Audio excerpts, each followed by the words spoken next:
right, welcome back.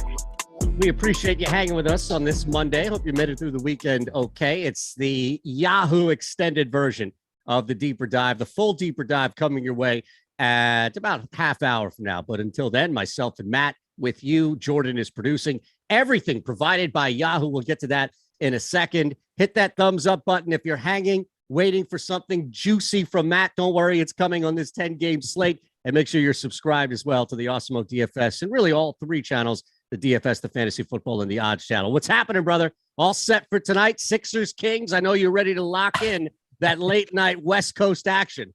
It never fails. Anytime me and you are doing a show together, the 76ers just have to give us some news. The big news tonight being that it doesn't look like Tobias is going to play. So plenty to discuss with the 76ers as usual. But the biggest news of the day, I think, is the Taysom Hill contract. And I'm excited to bring that hybrid model to any future negotiations that I have. Is that right? That's right. I'm gonna have a two flat. I'm gonna have a rate, and then I'm gonna have the bonus rate. I love it. And so get ready. Awesemo, get ready. I'm bringing the heat to the negotiation table. It's a smart strategy, man, because you could fall back on one, whatever the one that is in more demand. But you could say, look, I could do multiple things, and we could copy and paste that strategy moving forward. I may have to steal that over here in my world as well, if you're okay with that. Yeah, I mean, it really is. It's just funny. The Saints they just pretend like the salary cap doesn't exist. I would say that 4 years and $40 million for Taysom is pretty much an overpay to begin with. And then, you add in, it could get up to $95 million or something like that. So Good for Taysom, good for his agent. And congratulations to the Saints for once again proving that the salary cap in the NFL just is completely imaginary. Yeah, this is like a Jerome James deal here, where come on, man. You're getting paid off of one small thing here, but God bless you. Cash those checks by all means. Right.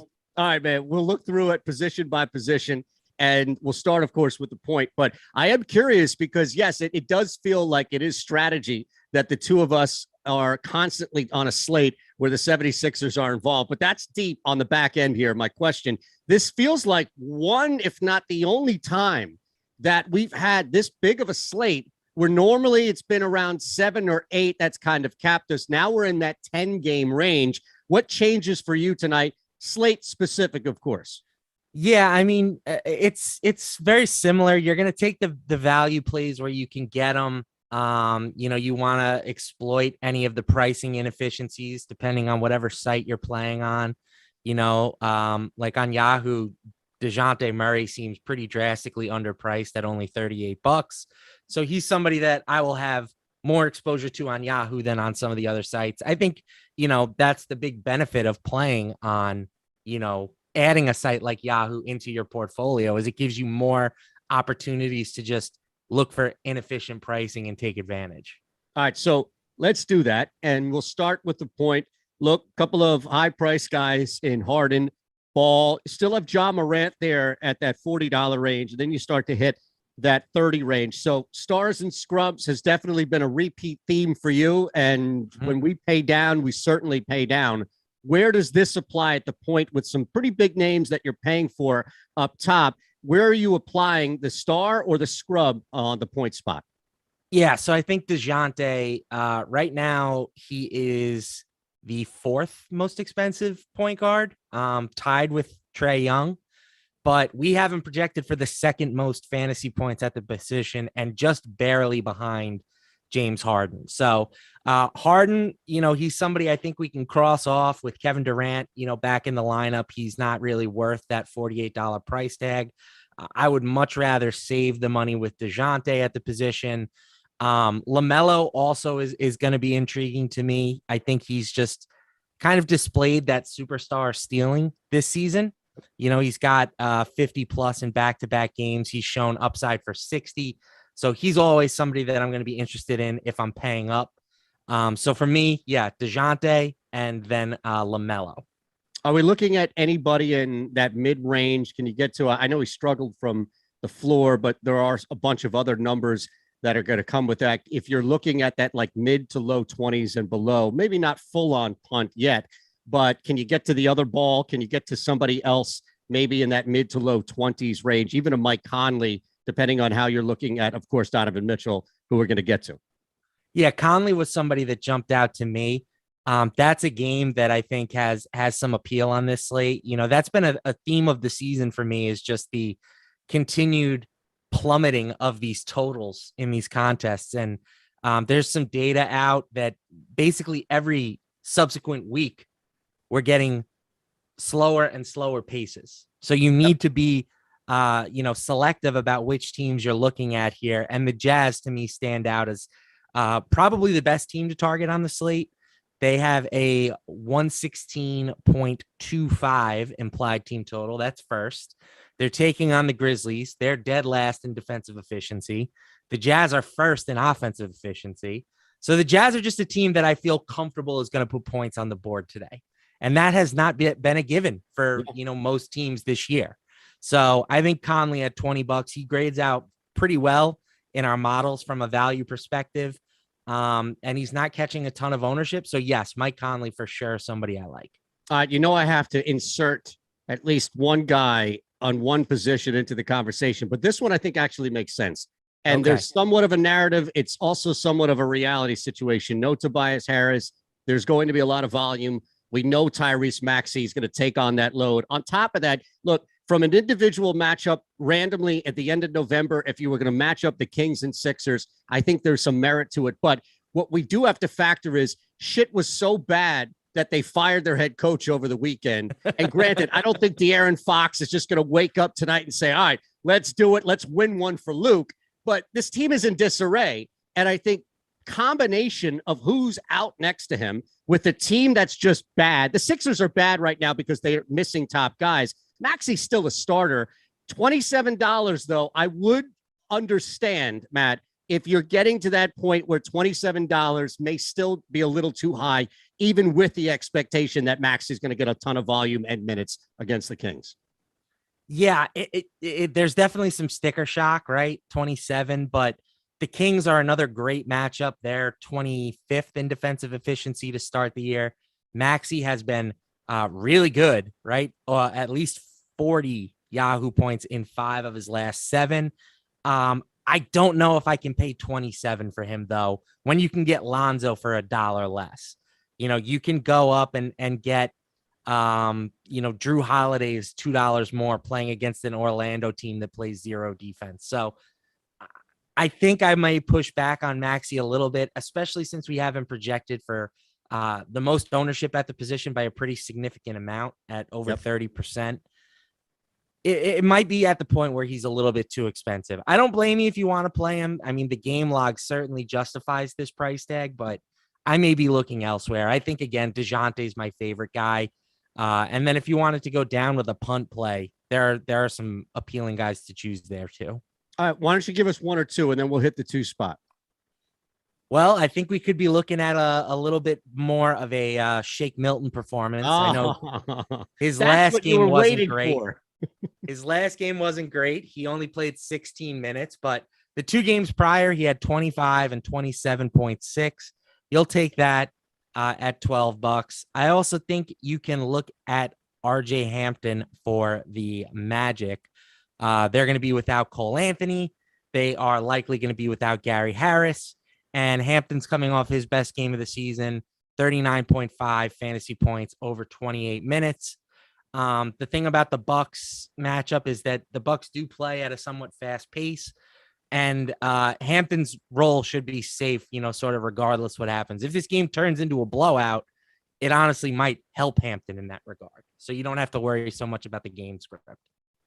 All right, let's look at the 2 guard here, and we should start with the theme that you laid out with Conley about attacking the Jazz hosting Memphis. So there's Donovan Mitchell at the top there, $36 on Yahoo. How hard are you getting to Mitchell tonight? Yeah, I'll definitely have some Mitchell. 36 seems like a fair price tag to me in this matchup. All his numbers are pretty much up this season. Usage wise, he's commanding a pretty nice number there. It's just going to come down to whether or not that he can make shots. And you would think in this matchup he should make more shots than usual. I think that that's a very fair price tag to pay for him, but there are definitely some other guys that are catching ownership here and that I think are going to be strong plays as well. All right. So beyond Mitchell then, and again, we're countering everything we have on site here as far as projections, ownership, Matt's own projections as well.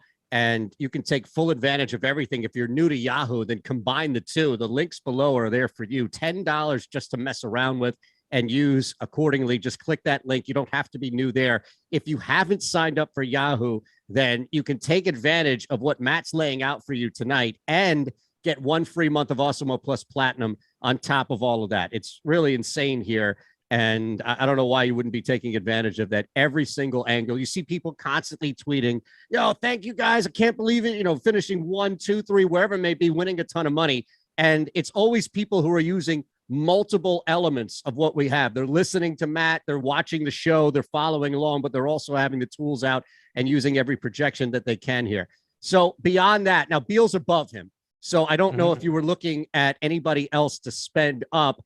A little concerning as far as how much time Jaylen Brown has missed. And clearly, I know the return is going to be there, but $35 on this slate. Devin Booker, I kind of wonder how cheap he can get before he actually becomes like a pretty good jump in matchup pending. So anybody at the top, you've gone to Russell a bunch too on shows that we've done. So outside of going to kind of that lower cost guy, is there anybody else at the top that kind of jumps out that's worth a look outside of Mitchell?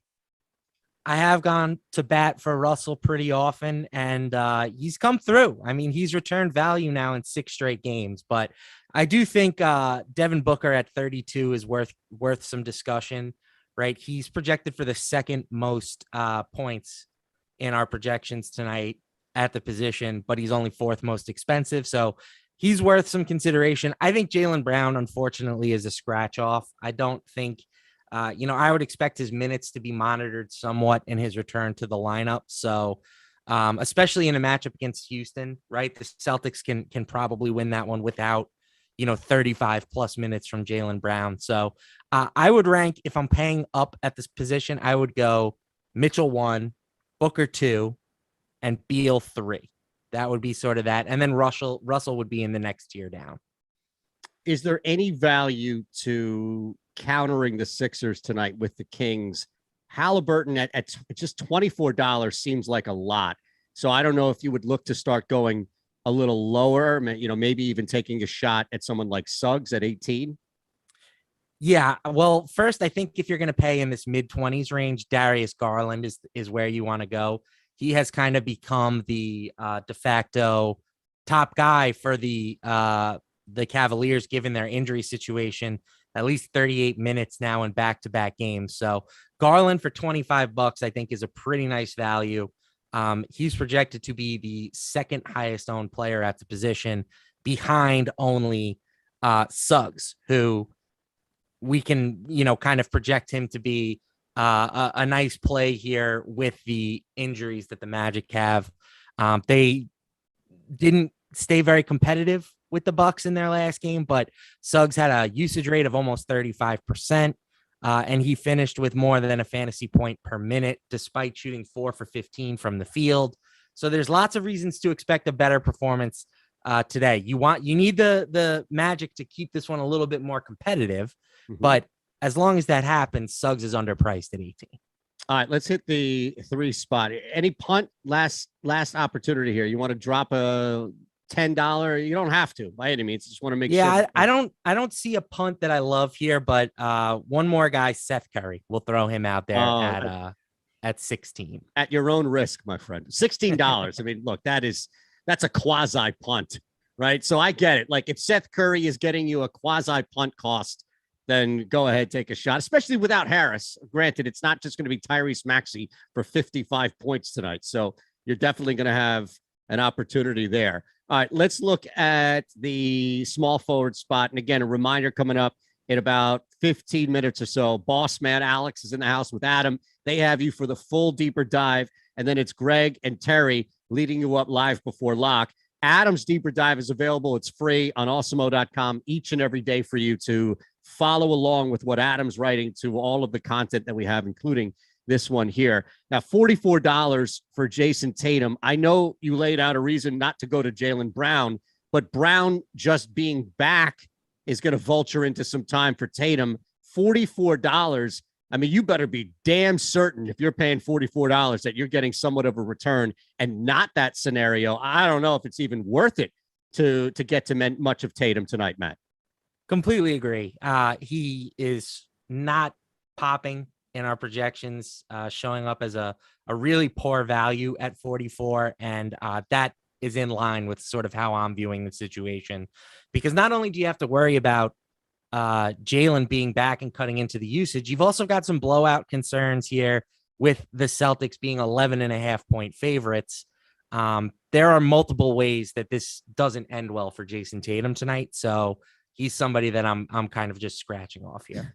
All right, let's start then below Tatum. And look, there's a little bit of a price break. And by a little, I mean 11 full dollars. So you start the Levine conversation, Middleton as well. Now, again, you have to worry about Orlando in Milwaukee, a little bit of the blowout factor there. Anthony Edwards on the road. These are the $30 range. You only have 3 guys in the $30 range. Any of these guys now become an option.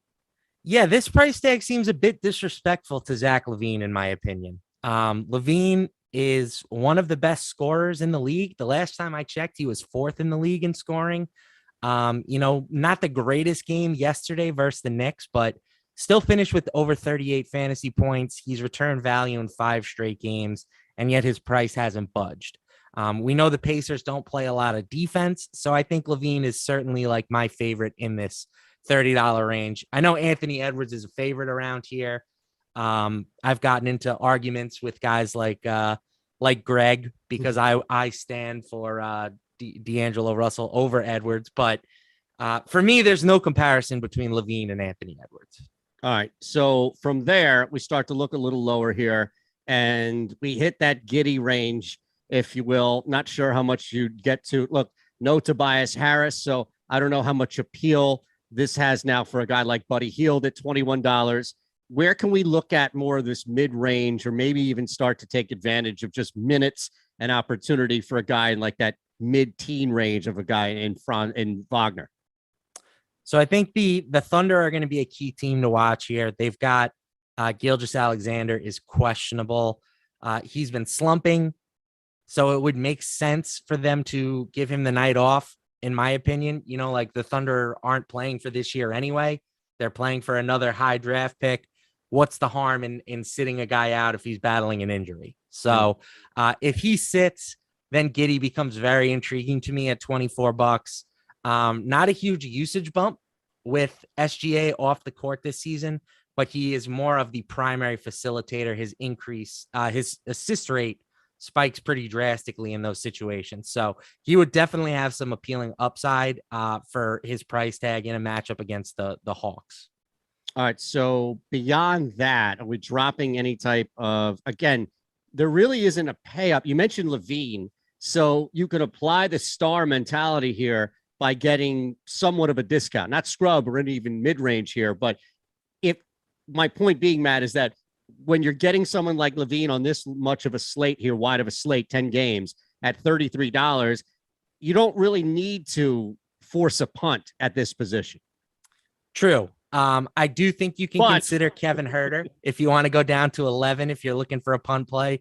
Kevin Huerter has been a really nice source of value recently, 24 and 31 fantasy points in his last 2 games. You've got Devin Vassell at $11, and he's had 3 games with at least 29 in his past 4. So there are definitely some guys here that you can target if you want to go cheaper, but I do think Levine is pretty appealing up at the top of the pricing spectrum. Yeah, look, Vassell is the second highest projected rostered guy on Yahoo, according to Alex and our site right now. So if you were looking for another pivot down there, at least you've given an option or two, because I'm sure a lot of people have or are rushing to it. No love for Thibault. I get it. I'm not going to force that by any means. All right, let's keep it moving to the 4. Now, Giannis is on the slate. You also have KD, and you talk about the gap. We're also looking at an $11 range between Durant and DeMar. But really, as far as Giannis, I'm always curious how heavy or light you are to the field. And it's not like he is super high rostered. He's only at 8.6% as far as ownership is concerned on Yahoo. And I imagine a lot of that has to do with the $58, but not difficult to work him with a Levine, kind of a cheaper star option at another position if you can work your money right. Yeah, I mean, listen, I came on the show last time I was on and I said, I'm going to be underweight on Giannis. I just think, the way he's priced relative to the rest of the field, he needs to go out and score like 75 to justify his salary. And guess what he did, Eitan? He went out and he scored 75 and made me look like a fool. And he did it in barely 30 minutes. The guy is just so freaking good at basketball, especially fantasy basketball. So I will not be making that mistake again. You can believe that. Giannis is 58. It's the same exact matchup. He just dropped 73.5 in, and we're projecting him for 5% ownership. So yeah, I will be overweight on Giannis. You can take that to the bank. I am curious what happens in the event. Now, he's not expected to play, and we've been having this conversation like he's not playing, but in the remote possibility that Tobias Harris, Doc Rivers is just playing games. It's gamesmanship against whoever's taking over right now for the Kings and De'Aaron Fox and company. Would you even get to much Harris knowing that okay, there you go. That's why. Can I throw out a fun fact about Luke Walton? Yes. He now retires. He ends his Kings tenure with the second highest winning percentage of any coach in Kings history. That is believable. At the same time, just mind-boggling. Like, I don't know if those two can coexist. They seem to be oxymorons, but it is totally believable. At the same time, it's just completely flabbergasting. Yes, that is just insane. And you don't want to fade everything about the Kings tonight? Come on. Well, I'm hoping we get some George Niang. That's where I want to go. I'm hoping that they just give Tobias the night off. And you're right, by the way, never trust Doc Rivers. Never. I remember one time last year, he said Embiid was highly questionable for whatever that means. And sure enough, Embiid played. So you're going to have to monitor this situation right up until lock. And it is the late game. So there's some, some risk there. But if Harris is out, Niang becomes like the smash value play on the slate at just $11. He's a good producer on a per minute basis. He's averaged right around 0.8 Yahoo points per minute this season. So, you figure he'll probably approach 30, 32 even if Harris is out. That's a lot of value to pass up. All right. So here's the question. We have him as by a mile, highest rostered guy on Yahoo tonight, George Niang at 58.8%. I imagine that's going to hold, especially once Tobias Harris is officially ruled out. Where is okay, just updated actually, and I stand corrected. That's dropped to 44.7%. He is, however, still the most refreshed, and it went back to DK. Let me start all over again. We're still at that same spot, 58.8%. So point being, we already mentioned Vassell, but unfortunately in this question, he's right there below. So people have identified a couple of cheaper options at the 4. Where is a low-cost pivot to George Niang to counter that ownership? I think, again, this is not going to be a super cheap play, nowhere nearly as close as Niang, but I do have to go right back to my guy, Josh Hart, first of all. Josh Hart, another guy who absolutely burned me on my last show, and I'm sure that the chat is having a lot of fun telling me how bad my Josh Hart call was. But the fact remains, the guy has scored at least 35 in 3 of his last 4. The exception was his last game. I remain optimistic on him. I think you can go back to Kyle Anderson if you want. Not a great game from him as well on the last slate, but he's another guy that we figured to get a slight boost given their injury situation. And then you've got, I do think Niang is good chalk though, for the record. Yeah, Niang is somebody that I am playing. He's not somebody that I'm necessarily fading away from, but last but not least, Chuma Okeke at $10. He's a player that I like. I like his game. I think he's a part of the Magic's future. They don't have a ton of those at the moment, but he can score. He can put the ball in the hole. He's priced at the minimum. I think his role increases as the season progresses. And so, yeah, I'm interested in him if you wanted to pivot away from Niang. But again, Niang, good chalk, in my opinion.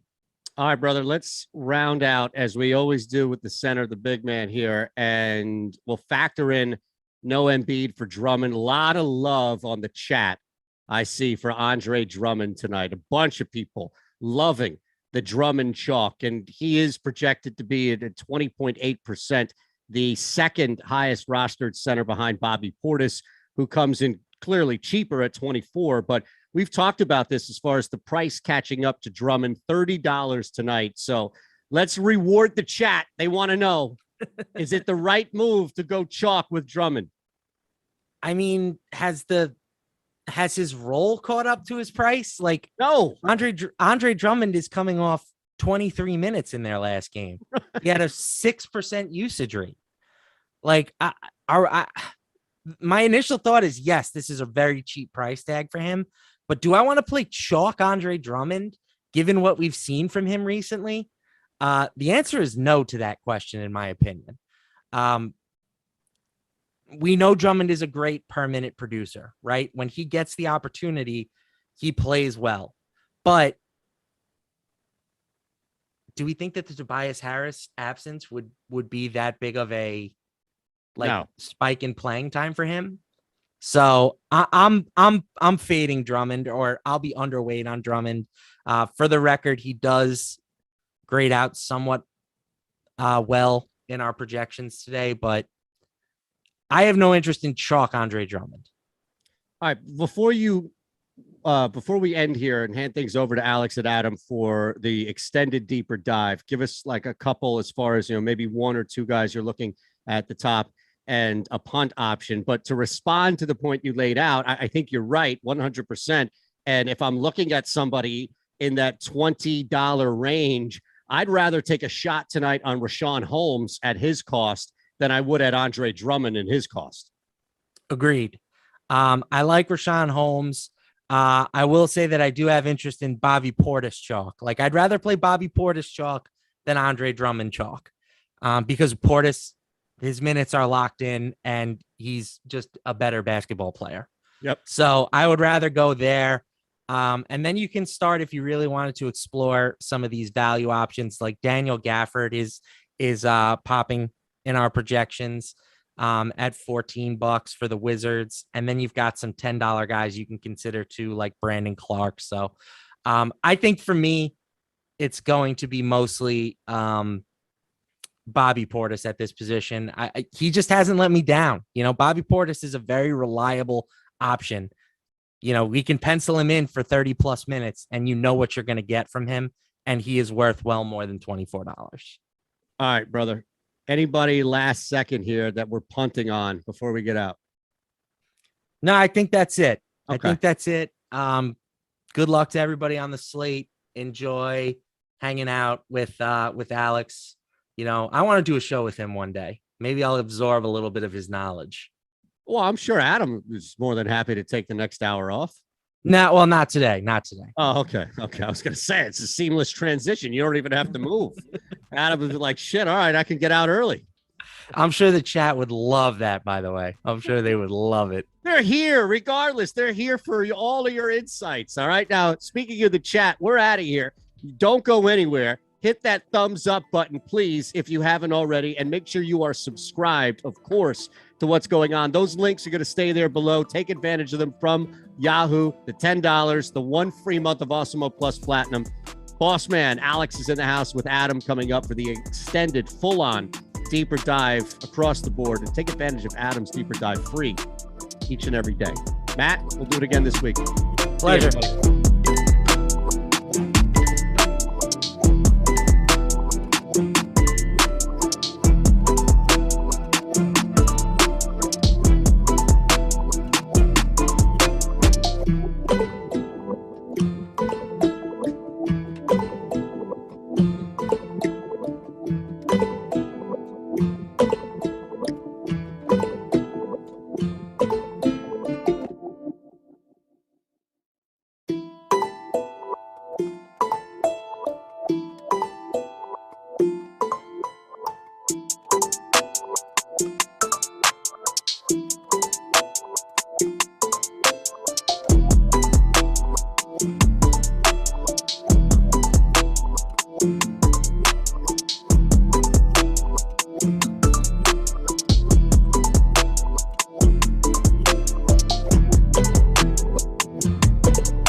Yo, what's up, guys? Welcome to the Awesemo.com NBA Deeper Dive presented by Yahoo.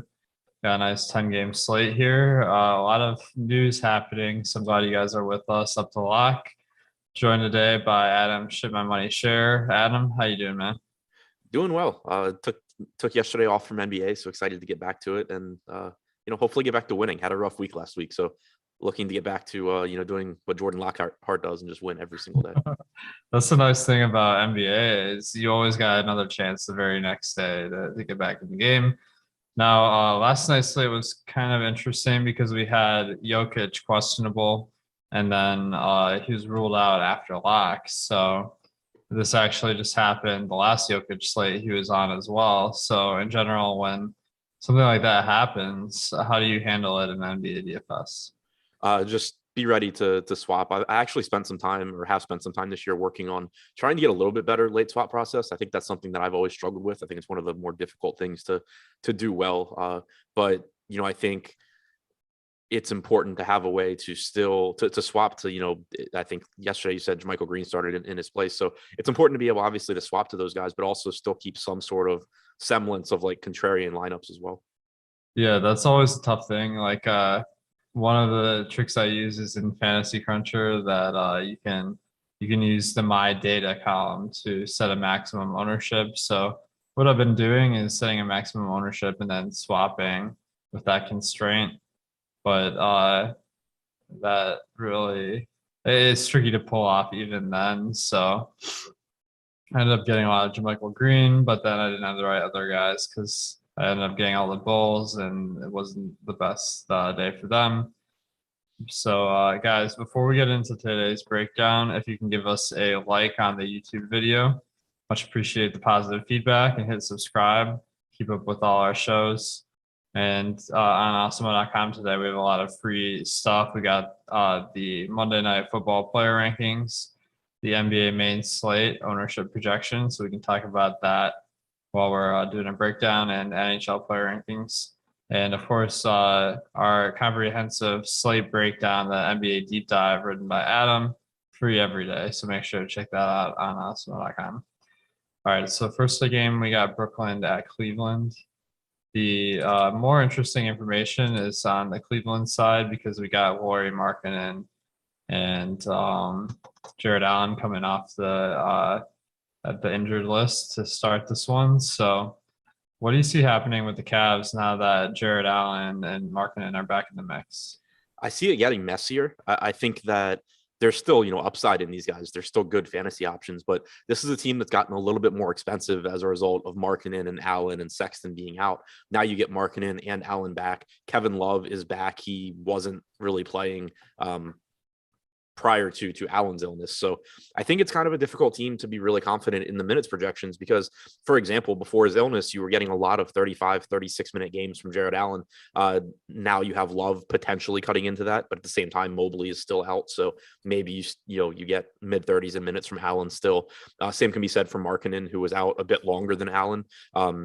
He's 5K. If he were to play 30 to 32 minutes, he looks pretty good. If he plays 25, 26, he doesn't. So, I think it's a team where there's still some upside, but it becomes a lot riskier with these guys getting back. Definitely. The nice thing is, even if we project Jared Allen for full minutes, he's not standing out as a great value today. So I'm not really sweating the injury situation too much. Markkanen, a little bit better price. I think that one's tougher because he had COVID, so we don't really know how much he's affected, but he was given some days to work on conditioning before today's game. So with that in mind, okay, so I'm projecting Rubio to go back to the bench and Markkanen and Allen to start. Is that what you're anticipating as well? Yeah, so it would be what, Garland, Okoro, Markkanen, Wade, Allen? Yeah, so essentially Wade would be filling in for Mobley and Okoro for Sexton, I guess. Yeah, that's what I'm expecting. Okay, cool. So that doesn't make anyone really jump out a ton in value. Are there any priorities on the Cavs? I wouldn't say priorities. I do think Darius Garland's $1,000 less expensive on FanDuel, so he still looks pretty good there. But he's one where at 7,200 on DraftKings, you still could get a lot of minutes from him. You do still have Chetty doubtful as well, so there's still plenty of minutes there. But there's just a lot of good plays on this slate. So I wouldn't say prioritizing anything except for maybe $6,200 Garland. Nice. London, thanks for joining Team Awesemo. If you guys want to get some custom badges on the YouTube channel, it's always a fun thing to sign up for. We appreciate the support. On the Brooklyn side, Kevin Durant is back for today's game. He missed one, and Hardin was kind of the chalk play and went off pretty well. Now, that being said, Joe Harris and Bruce Brown are still out, so DeAndre Bembry and Patty Mills most likely getting the starts today. Bembry, I think, is going to be popular because he's only 3,100. However, the points per minute, about 2/3 of a point per minute, so not very exciting in that respect. What are you going to do with Bembry? Yeah, I think his relative value has really gone down as the day has gone on. When I did the show with Josh this morning, there wasn't really a whole lot of value elsewhere. So it made Bembry really stand out. Now you've gotten a bunch of other guys on other teams ruled out, or at least not expected to play. And so it makes him a little bit less useful. He's still a good point per dollar projection. He played 41 minutes last game. He's likely to exceed 30 minutes tonight. He's 3,100. But like you said, with Durant coming back, pretty much every minute of the game, you're going to have at least one of Durant or Hardin on the floor. When they're both on the floor, none of these guys, Mills or Bembry, can really be expected to do much. So you're just hoping that they sort of get there while one of them is on the bench. But, still 0.65 DraftKings points per minute this year for Bembry. It's just a situation where I think in cash games, he looks really good because he's going to let you get a bunch of other pieces into your lineup. He's really cheap. He's a good point per dollar projection. But in tournaments right now, on DraftKings, we have him projected to be the 5th highest owned guy on the slate. I understand that, he's good from a point per dollar standpoint, but it's just really unlikely that Bembry scores enough raw points that he's someone you have to have. And on the, chance that he just gets like 16 or 17 DraftKings points, which is certainly possible, you're in a good position if a lot of the field has him and you don't. It's definitely true. That being said, I don't mind, with 3,100 Bembry, you can get a lot out of the rest of your lineups. So that's always the struggle. But some value did open up in Orlando that we can talk about in a bit. So I don't think he's essential. But on our boom bust tool, Bembry, we have a 19% ownership, a 12% chance of being in the Apple lineup, but a 34% chance of hitting 5x plus 10. So it really depends how you value those two. He's 3rd in boom percentage, so he's one of the higher percentage plays on the slate from that perspective. What about KD and Hardin? Any interest tonight? I think it's really difficult to get to them at these price tags when they're both in. Obviously they cut into each other's production. That being said, with all the value that has opened up today, there is, it should be pretty easy to get to them if you want to. I think you're going to get a good amount of ownership going to Giannis. Right now, though, we only have him projected at 12%. So if Giannis's ownership projection stays where it is, I would prefer just getting to Giannis when I pay up as much as I can. But if you were to get a situation where by lock, his ownership is up 25% or something, then I think it starts to be somewhat interesting to look to Durant and Hardin just from a talent standpoint. But it's just, it's tough for me to pay similar prices for either one of them when I can just roster Giannis, who is clearly a better point per minute guy. Great. Yeah, I think that they're making it tougher and tougher to get to these guys. So not preferred options, especially having a little bit of lineup flexibility is an advantage with the late swap being at what it is today. Next game, Charlotte at Washington. Charlotte, LaMelo Ball, he started off the year slow, but he's been getting monster minutes recently, which has coincided with Ish Smith kind of falling out of the rotation. Now his salary has got up a lot too. He's 10.2K on DraftKings, so that seems like a lot more than we've ever paid until the last week for LaMelo. Is that too much? Yeah, I think from a median standpoint, it's too much. He's still appealing in tournaments just because he's so good and he's projected for 2% ownership right now. Also not a very appealing matchup, though. The Wizards are a team that for years we've just basically blindly targeted players against. But this year, new coaching staff, new system, playing much, much better defensively and also much slower. They're 25th in pace this year. They're 4th in defensive rating. So you still have a very high ceiling on LaMelo, but the combination of the elevated price tag and the less than appealing matchup against Washington makes it pretty tough to get to him outside of, just lineups where you need a high upside contrarian piece. Fair enough. I agree with that. On FanDuel, price is a little bit better at 9K, so you can play him there. The rest of the Hornets, PJ Washington is doubtful for this one. So that's opening up some minutes for some of the cheaper guys like Oubre and Cody Martin. Mason Plumlee is only 4,500. So you got some cheap players you could consider, but no one I'm really actively trying to get to. How about you? Yeah, that's where I'm at. I view Charlotte as one of these teams where there's plenty of viable options, but no priorities for me. So I kind of just see their role as relatively high ceiling guys that are priced correctly. So, not building around them, but as, for lack of a better phrase, like a last guy in sort of thing. If I need an 8K forward, Miles Bridges certainly has a ceiling. Kelly Oubre, you mentioned Ish Smith not really being in the rotation, benefiting Ball. It's also given more minutes to Oubre off the bench. He has an increased usage rate in the games that Terry Rozier has played as well because he moves to the bench. So, guys like that, where they're not super high probability plays, but they do certainly have ceilings at their prices still. On the Washington side, we don't really have any injury situations to note other than Davis Bertans is questionable, kind of expected to be back today from what I understand. If Bertans does play today, how do you feel like that affects the Wizards rotation? I don't think it affects much from a DFS standpoint. I think it's likely that you see some combination of Corey Kispert, Denny Avdia, maybe Aaron Holiday losing minutes to Bertans, but I don't think Bertans plays enough minutes to matter, and we're not looking to play Avdia or Kispert or Holiday anyway. One of the guys that's kind of popping in projection standpoint is Daniel Gafford. The thing is, his minutes are so inconsistent to Harrell, so I don't feel very confident in that. What do you make of Gafford? Is it just that? What do you think the chances are that he outplays Harrell and gets those extra minutes? That he plays more minutes, very low. I mean, I like with Gafford, typically your best or close to best case is like that he gets a 24-24 split with Harrell, which at 4,400 is fine. But you also are going to have some games where he plays fewer minutes. It is worth noting that last game he was in massive foul trouble, so that's why you got such few minutes from him. Washington actually closed the first half small, which is something they really haven't done all year. You're typically getting 48 minutes from Harrell and Gafford, and I expect that to be the case again tonight. So I think 4,400 for Gafford in tournaments at low ownership is a pretty appealing spot. He's certainly capable of 10xing at that salary, or at least getting close to it. But like you were saying, if Harrell plays well, there's a good chance that Harrell ends up in the closing lineup and you only end up with like 21, 22 minutes from Gafford. Yeah, agreed. Now, Beal and Dinwiddie have been the most consistent fantasy performers, along with Kyle Kuzma and the Wizards. Do you have any interest tonight? Not too much. I mean, it is a pretty good spot. Charlotte's one of the fastest teams in the league. They're in the bottom 10 in defensive rating. Certainly not going to tell anyone not to play Bradley Beal at 9,300, but at the same time, there's a couple of other guys in that price range that I like a little bit more.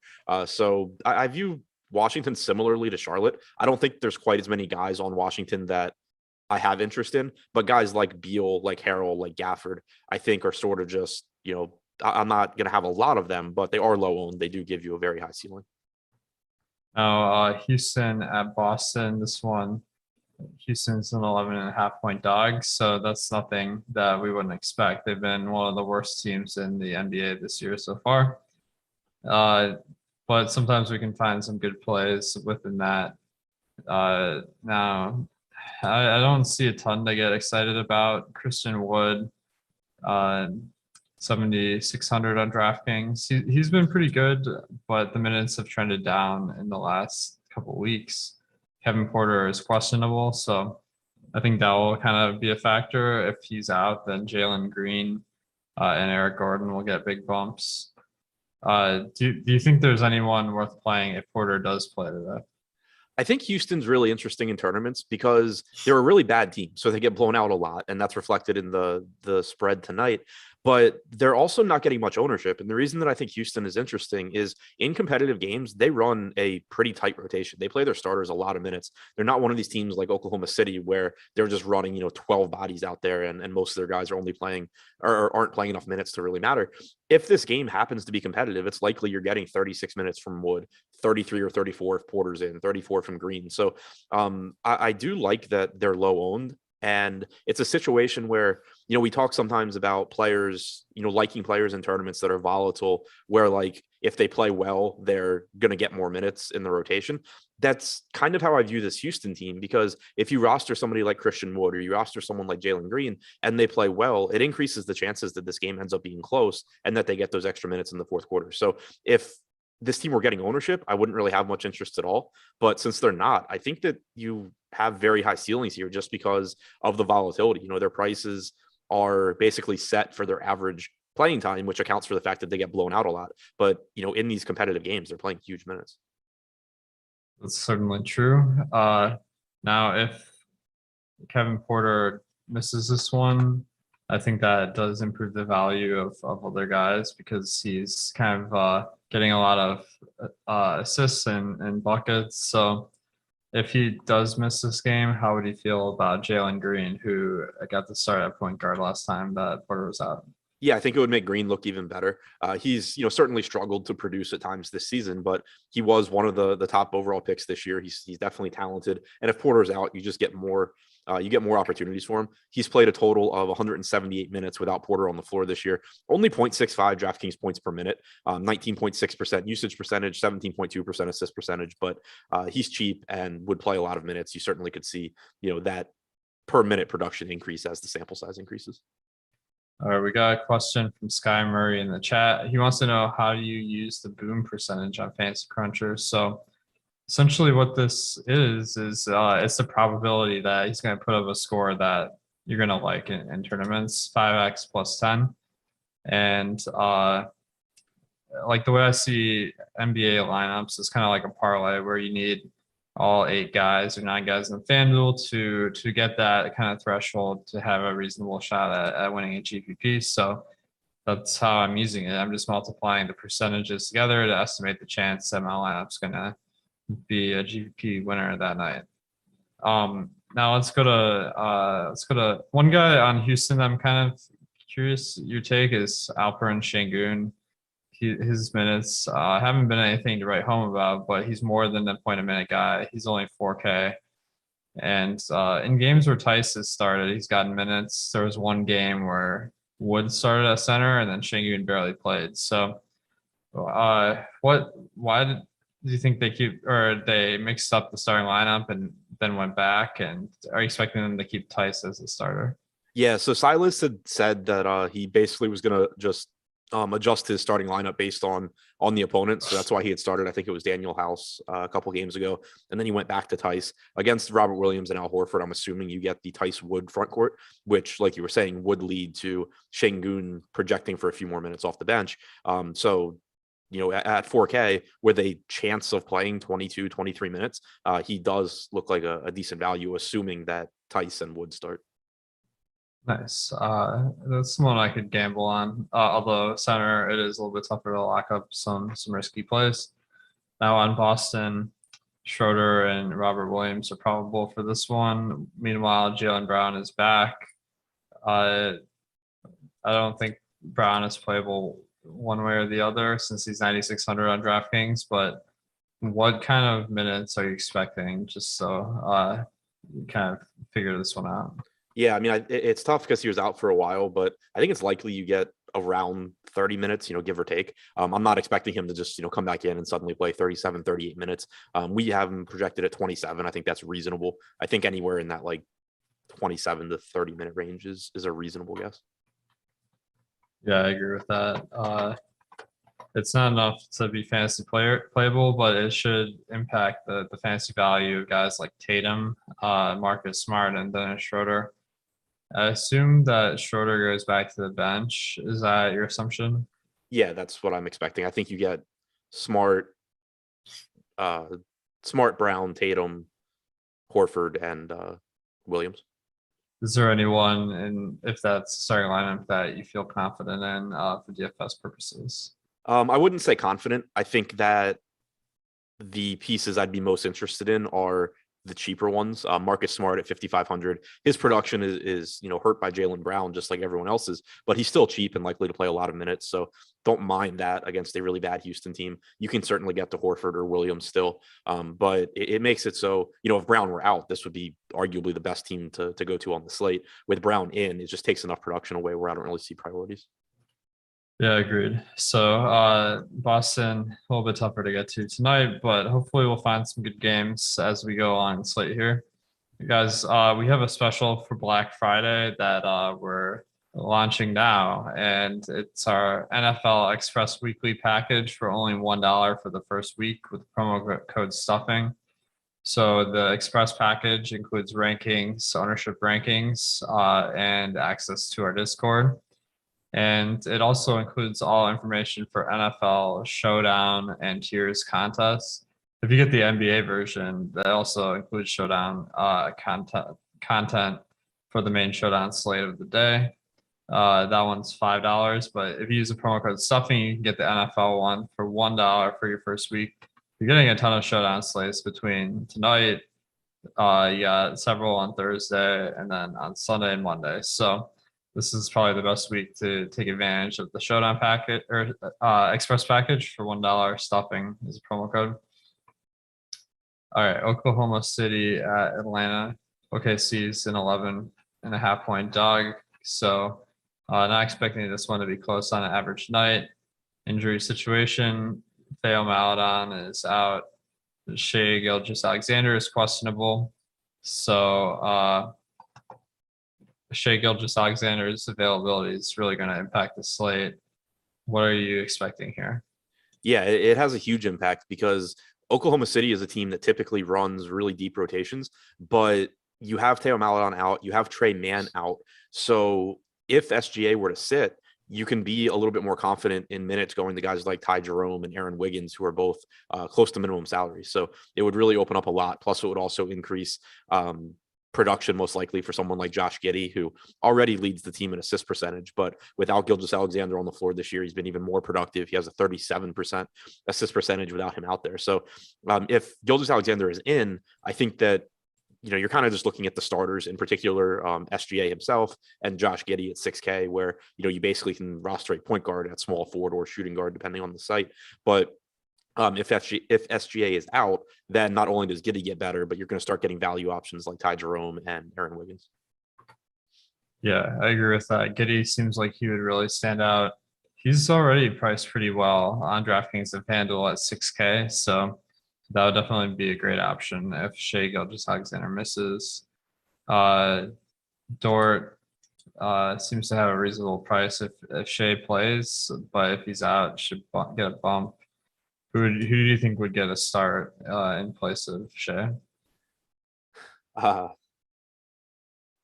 Your guess is as good as mine. Probably Ty Jerome, I guess. Like he's been, at least last game, he was ahead of Wiggins in the rotation. It's obviously hard with a team like Oklahoma City because they're not trying to win games, so they can kind of do whatever they want. But Jerome was ahead of Wiggins in the rotation last game, so that's my guess at who it would be. That's going to be interesting because whoever starts should be a pretty good value. This one starts at 7:30, so we should have a good sense of if Shai is going to play in advance of lock, but there's a possibility that he gets ruled out 30 minutes before the game starts. I mean, I don't have a great sense of the probability that he doesn't play, but this could be one where you might want to be prepared to drop everything and rebuild your lineups once you get that news. Do you think it's that you could important? also get they could start Kenrich Williams, they could start Pokachevsky, because like Giddey's the point guard. So like you can go Giddey, Dort, Williams, Baisley, and then whichever the center starts. It's not even like it has to even be a guard that replaces him. Yeah, for sure. So that one's going to be a little bit tricky. We probably won't know the starter until lock. So that's one where maybe you could pivot off of, let's see. Can't remember. The Brooklyn game locks at 7. So I don't know if you'd probably have that locked in if you had him. But All right. So on the other side, Atlanta, Bogdan Bogdanovich is questionable. So I think that one's pretty big because you got Kevin Huerter at 4,200 on DraftKings, 4,400 on FanDuel. You could see a minutes bump, as well as Cam Reddish, who's only 3,600 on DraftKings. So if Bogdan's out, how will you be handling Huerter and Reddish? Yeah, I think that if Bogdanovich is out, it makes Reddish look really good. There's a good chance that you would get Solomon Hill starting, but it would, I think, still make it likely that Reddish plays a bunch of minutes off the bench. Even if Bogdanovich is in, you could still potentially see that. Reddish played 27 minutes last game. Gallinari played 32. You kind of saw those two getting more run in that game and just recently in general. So if Bogdan's in, I still like taking some shots at Cam Reddish or Gallinari in tournaments. You know, it is a good matchup. They are cheap. They're getting a lot less ownership than somebody like Bembry. But if Bogdanovich is out, it makes those guys look even better, particularly, I think, Cam Reddish. Nice. Shout out to Chach in chat. He said, got first and second in the NBA $15 last night. 70K is for sure my best win. The Awesemo tools made it so much easier. Thank you guys for what you do. So thanks, Chach, for the super chat, and congrats on the takedowns. I mean, 70K, that's a killer takedown on a day where there's NFL as well. So that's awesome. All right, so what do you think about potentially not rostering anyone for the 7 p.m. games and just waiting until we get the news to build? I know some slates that's more viable than others. I don't really think it's a problem tonight. I mean, yeah, there's pieces from the Charlotte game that are viable. There's pieces from the Brooklyn game that are viable, but I don't think that there's really anything too likely to bury you if you don't have it. You know, the only piece really getting ownership from those two games is Bembry, and there's still plenty of other stuff that you can, plenty of other value you can use. You have the Orlando game. You're potentially going to have these Oklahoma City pieces. You have some value in San Antonio. You have some value in Philly. So it's not like he's completely necessary either. So I don't really have any issue with that. Nice. So that's always a tool you can break out when you're building lineups. Is you just wait until the games that are really important to set your lineup. It can be a little bit easier to get everything right in lineup building if you don't have the locked players, which makes it a lot more complicated.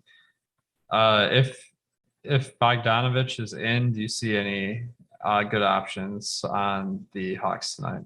Yes, I mean, if he's in, it makes several of these guys less appealing, but they're still solid plays, I think. Like Huerter at 4,200 is going to project pretty well one way or the other. Bogdanovich himself at 4,500, if he plays, is pretty cheap. And then getting to the front court with Clint Capella and John Collins, they should have plenty of success here against Oklahoma City at reasonable price tags. So I think really any of the 5 starters, plus, in tournaments, Gallo or Reddish, I think there's really 7 guys from the Hawks that are playable, even if Bogdanovich is in. If he's out, it just, kind of makes guys like Huerter, Gallo, and Reddish look even better, though. Nice. All right. The next game is pretty intriguing. Orlando at Milwaukee. Now, Orlando is a 13-point dog, but because you have Cole Anthony out for this one, as well as Gary Harris, there's a lot of minutes available for some guys that don't usually play that many minutes. We did get the news that Michael Mulder is starting for Gary Harris today. Starting for Cole Anthony, and then Harris had started for Cole Anthony last game.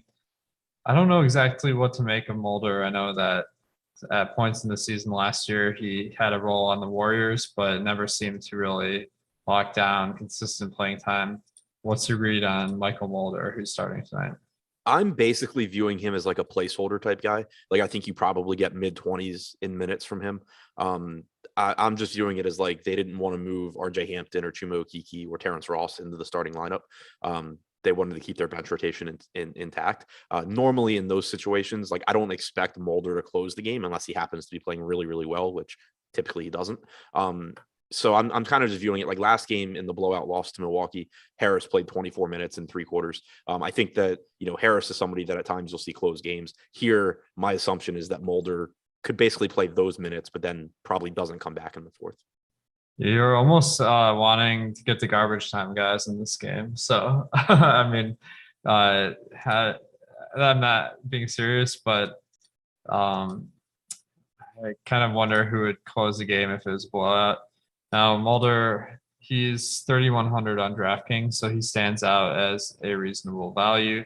But the whole team does, to be honest. Jalen Suggs should get a usage and assist boost with Cole Anthony out. RJ Hampton and Chuma Kiki should get some more run off the bench potentially, and Wagner, Carter, and Bamba. Like pretty much everyone is rating out as above 5x value. So, how are you going to prioritize these different guys? Yeah, it's a team where there's just a lot of stuff to get to. You know, the most popular guys here, Suggs, Carter, Franz Wagner, they all look good. You know, they all make sense. Jalen Suggs is priced up from where he was last game, but he was just incredibly cheap. 5K on DraftKings, I think 6K on FanDuel. Still has plenty of upside there. He's second to Cole Anthony in usage percentage and assist percentage this year. Taking Anthony out, you should see more opportunities in both of those departments for Suggs. He played about 25 minutes last game, but again, that was a blowout loss. It certainly could be a blowout again today, obviously, but if it's competitive into the fourth quarter, he's likely to play, 30 minutes or so. So I think he's a good play. With him getting more expensive, though, there are more alternatives that you can potentially pivot to if you wanted to. Franz Wagner likely to play a bunch of minutes again. Similar situation. Played 21 minutes last game, but if the game's close, he's probably playing 32 or 33. Where I'm really interested, though, and Carter, he's cheap. His minutes are volatile because sometimes he gets in foul trouble. Sometimes Mo Bamba closes over him, but the salary basically reflects that. So I'm not too concerned about that. But where I'm really interested in Orlando is in these lower owned guys that are cheap coming off the bench. Terence Ross, 8% ownership on DraftKings, Hampton at 7%, Chuma Okeke at 3%, who I absolutely love here. RJ Hampton played a ton of minutes last game, but I'm a little concerned about him because he did get garbage time run. He played the entire fourth quarter. He only played about 11 minutes in the first half. So I'm not completely confident that if this game were competitive, he plays more than like 24 minutes. But at the same time, there's multiple ways for him to get there because he could play more minutes with Harris being out. The game certainly could blow out and you get garbage time again. So I think he still looks like a pretty good option. But Chuma Okeke was actually the second guy off the bench last game behind Terence Ross. He played 24 minutes and he did not play garbage time. If anything, he actually lost a little bit of playing time in the second half compared to what he played in the first half. He's about a 3/4 of a fantasy point per minute guy at 3,400 and virtually no ownership. He can play multiple positions, so it's easy for Orlando to get him on the floor. I really, really like him as a value option tonight. Yeah, I think Chuma Okeke, he does stand out as a pretty good option. Someone that they've kind of prioritized getting in the rotation, and the $3,400 price tag makes it really easy to take a shot, even though we know he's probably not going to start. We got the news that Bertans is out today. I don't think that really moves the needle a ton, so we're not going to really discuss that a ton, but I think Franz Wagner looks like a pretty good value of 4,100. I just don't really understand how they came up with these salaries, because three of the Orlando guys of the Orlando guys are in our top 5 in boot percentage on the boom bust tool. So that's RJ Hampton, Jalen Suggs, and Franz Wagner. Suggs and Wagner certainly seem like they got the safer roles. Hampton's got he's got a nice per minute stats, and with his scoring and assists, maybe he fills the need with Cole Anthony out. So how would you handle like rostering more than one guy? Is there a limit on the number of Orlando guys you're looking to get exposure to in one lineup? Yeah, I mean, with how cheap they are, I'll probably cap it at 3. It's a big slate, so I don't think I really want 4 or 5 Orlando guys, but they're so cheap and the opportunities are there for them. So I certainly wouldn't mind having like Suggs, Carter, Okeke, or Suggs, Carter, Wagner, or any of those 3. Any kind of group of 3. I also think that maybe like trying to think about what the closing lineup would look like in a competitive game, it's likely that Wagner, Suggs, and at least one of Carter, Bamba are out there. So at most, it's kind of leaving you 2 spots for the other guys. So I'd be okay playing 3 guys from the Magic, but I probably don't want more than 2 of like the Hampton, Okeke, Ross group. Arcathalsa is saying in chat that Jared Allen absolutely had a monster game versus the Nets last year or something. Yeah.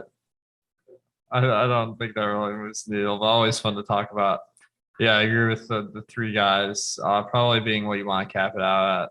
The one thing that, do you feel like there's correlation between members of the bench unit or members with the starting unit on Orlando? I know that correlation in NBA isn't usually that common, but it seems like maybe since Okiki, Ross, and Hampton will be the bench unit, like they might get more and more less minutes as a unit. Like, do you ever think about stuff like that?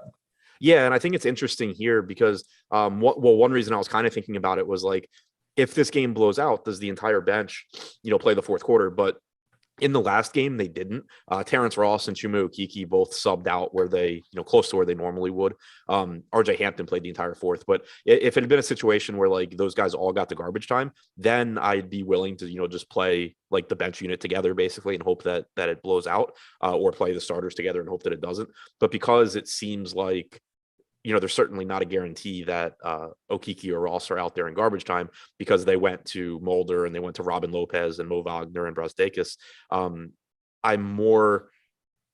thinking about it more in terms of the closing lineup in a competitive game and trying not to, trying to make it so like potentially I can have all of my guys in the closing lineup.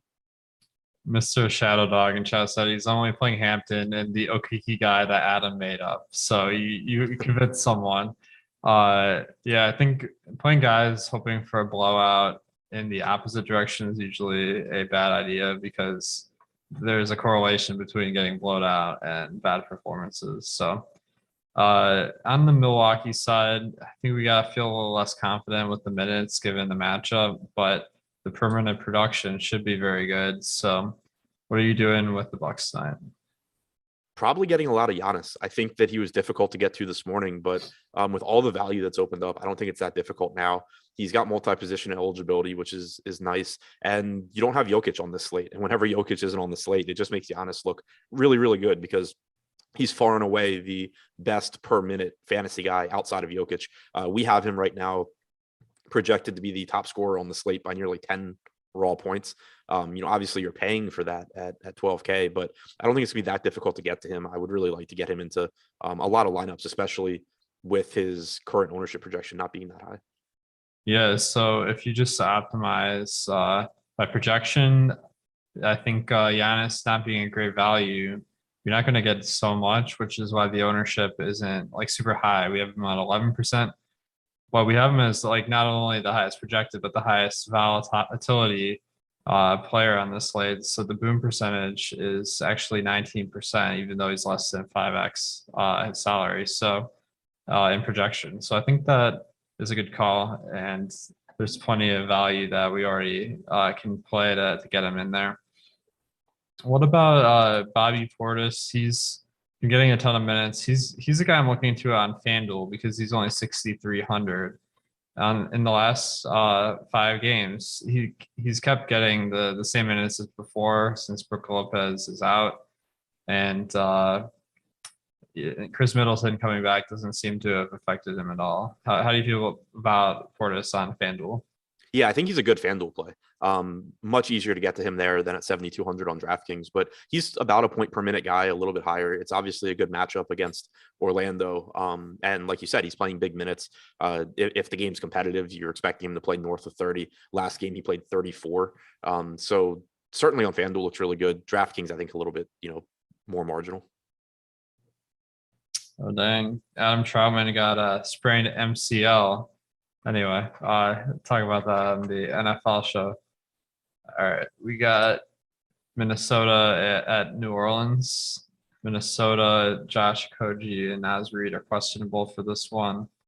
Obviously not really news that we're on the edge of our seats for. So I think it seems like everyone's kind of gotten the price they should have, although Anthony Edwards looks maybe a little bit cheap at 7,400 on DraftKings. How do you feel about Edwards so far this year? I always like getting him in tournaments just because he plays so many minutes and he shoots a lot. We have seen his usage rate pretty steadily declining since D'Angelo Russell returned from injury and started playing huge minutes. But for the season, he's still at about 28.2% in the games that Russell has played. So you're still getting plenty of opportunities from Edwards. If his shot's falling, he'll shoot more as well.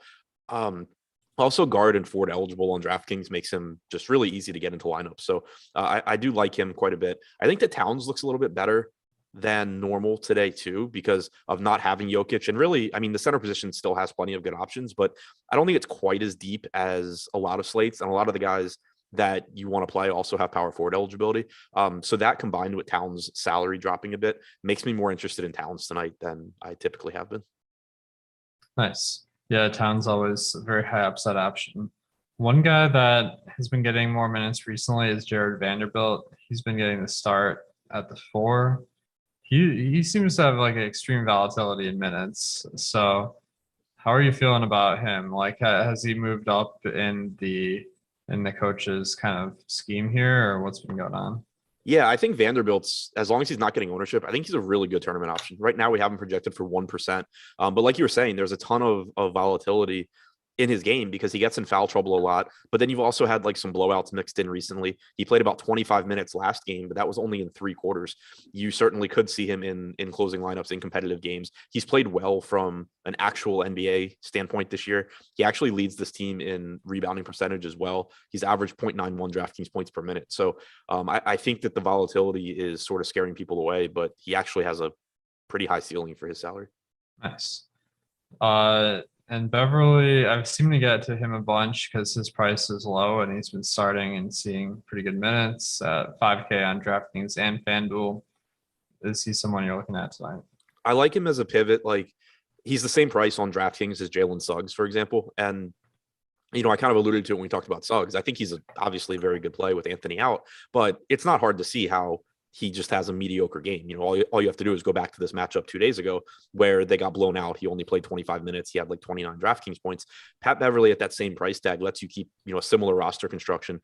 But if this game's competitive and the Orlando game is not, there's a good chance that you're getting like 7-8 minutes more from Patrick Beverly than you do from Jalen Suggs at 1/6 the ownership or 1/5 the ownership right now. So, you know, in cash at that price point, I think Suggs clearly the play. In tournament lineups where you have some lower owned guys, Suggs is where I would go first. But if you have a tournament lineup where you have some more popular guys and you need a guard in this range, I think Patrick Beverly fits in pretty well. Nice, man. On the other side, Nick in chat said Ingram's will crush the Wolves like he always does. So let's start with Ingram. He's been getting he's had a couple of games where he's played almost 40 minutes, which is encouraging because he was out a while for injury. His price tag of 8K about on both DraftKings and FanDuel isn't terribly high. Now Devontae Graham is questionable for this one. If he comes back, that might hurt Ingram's productivity a little bit because he needs the ball in his hands as well. Is Ingram someone you're going to prioritize tonight? Yeah, I think he looks really good at this salary. You've had New Orleans, you know, get blown out a decent amount recently. They're just a really bad team in general. But in games where it's competitive, you're likely to get Ingram playing 37, 38 minutes. He's got a usage rate above 30% this year. And if this game's competitive, there's also a really good chance that it's because Ingram is playing well. They're only 3-point dogs at home. So, I mean, it's, you know, the offense is going to run through Ingram. He's likely to play huge minutes, assuming the game's close. So I do think he looks really good. And then on DraftKings, he also has shooting guard and small forward eligibility. So you can get him into like the maximum number of lineup spots. I see Malakar in chat talking about the Pistons game last night. Did you see that scuffle between LeBron and Isaiah Stewart? Do you think it was intentional? I don't know. It was hard to tell. Like, it was bizarre. Like the whole thing was just like bizarre. The way that the fact that it happened, the way that Stewart like reacted, like it was kind of just like it didn't hit him at first, like what had happened until he realized his face was covered in blood, and then he just like went nuts. The whole thing was just crazy to me.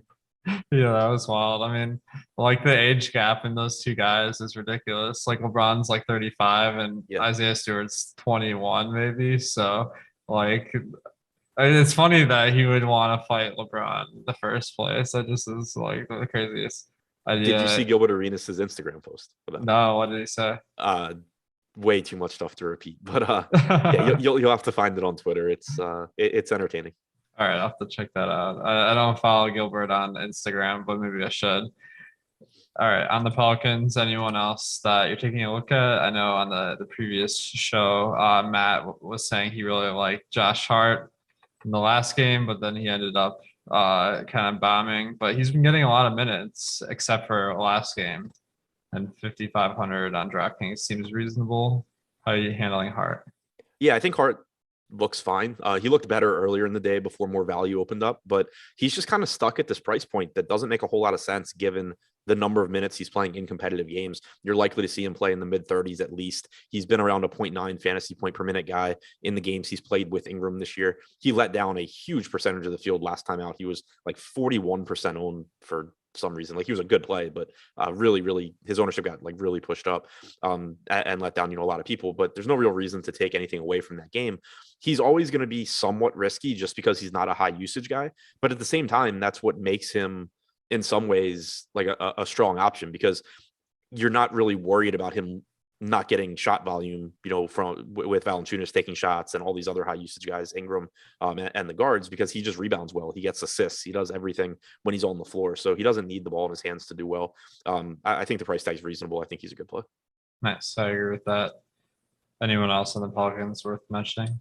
Yeah, I think Joe Val, with his salary decreasing, he does take a hit in production pretty much across the board with Ingram back. His usage rate, his rebounding percentage, his assist percentage all go down, but his salary is dropping. He has still averaged 1.25 DraftKings points per minute in the games he's played with Ingram this year, and just, likely to play mid 30s tonight if this game's competitive. So I like the ceiling he offers. Nice. Guys, we partner with Yahoo this NBA season, and they're a great place to play because not only do they have some great tournaments, like some of them they actually like don't charge any fee out of the pool, but also the some of the higher volume sharks don't really play on Yahoo, or are not allowed to play because of their super veteran system. So my rule of thumb is you can only win as much money as other guys are making mistakes. So you want to play against the easiest player pool as you can. Yahoo is a great place to do that. And if you sign up, you can actually get a free month of Awesemo Plus Platinum. You can't have a Yahoo account, but if you don't, make sure to use the link, sign up, deposit, and play.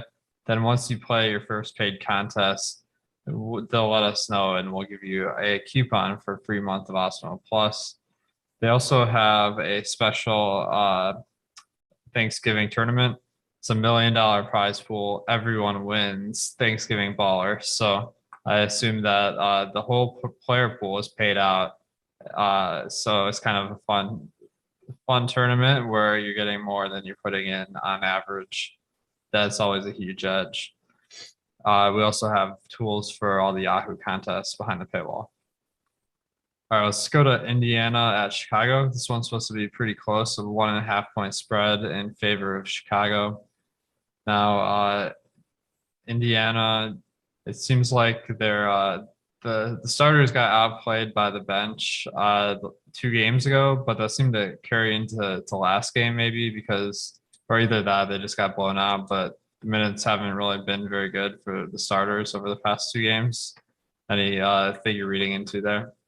For Indiana, so 2 games ago, the starters just got basically hockey line benched in the second half and never came back. Last game was a blowout win over the Pels. So they kind of played the same rotation, but for totally different reasons. That's awesome. So is there anything we can take away from that, or should we just kind of be like looking at the season averages for these guys? Yeah, I mean, I think it's the season averages. Karis LeVert being healthy and Brogdon being healthy obviously cuts into the production of everybody a little bit, but I'm not really looking at the rotations from the last 2 games and taking anything negative away from it. I think that in competitive games, you're still looking at mid 30s in minutes from Brogdon and Sabonis. You're looking at 30 to 32 minutes from LeVert, most likely. Turner probably playing around 30 minutes. I'm treating it as status quo just because, last game was a blowout. And the game before that was just they were playing horribly and the bench came in, sparked a comeback and just never left the floor. Nice. Yeah. So I think with that in mind, Brogdon looks pretty appealing at 7,300 on DraftKings. That seems like a price that's a little bit low for him. However, the rest of the team doesn't seem to be quite as favorably priced. Karis LeVert, it's someone that I was kind of excited to play, but it seems like they're kind of limiting his minutes. Seems like he's never on track to play much more than 30. So are you seeing anyone else on Indiana that you're playing tonight? Yeah, I mean, not that really stands out. I think Brogdon clearly the most favorably priced of the group. Miles Turner, we know you can pretty much always play in tournaments because of how volatile he is. I'm with you on Levert. Like on the one hand, at 6K, I'm just waiting for him to go out there and just blow up. He has the highest usage rate in the games that Levert, Brogdon, and Sabonis have all played together. He has a 26% usage rate, so he's leading that trio. But the assist percentage is only around 15%. And like you were saying, it just seems like they're not particularly inclined to play him a lot of minutes in games that they don't have to. He's kind of getting like the Spencer Dinwiddie treatment that the Wizards are giving him, where when everybody's healthy, you're just getting like 30 minutes from Levert. In games where guys are out, maybe you get a little bit more, but that's not the case tonight. So at 6K with a 26% usage rate, there's still a path to success, but the fact that we can't count on him to play more than 30 minutes, limits my interest. Agreed. Now, half the chat is saying that it's a Sabonis game. Half the chat is saying it's a Turner game.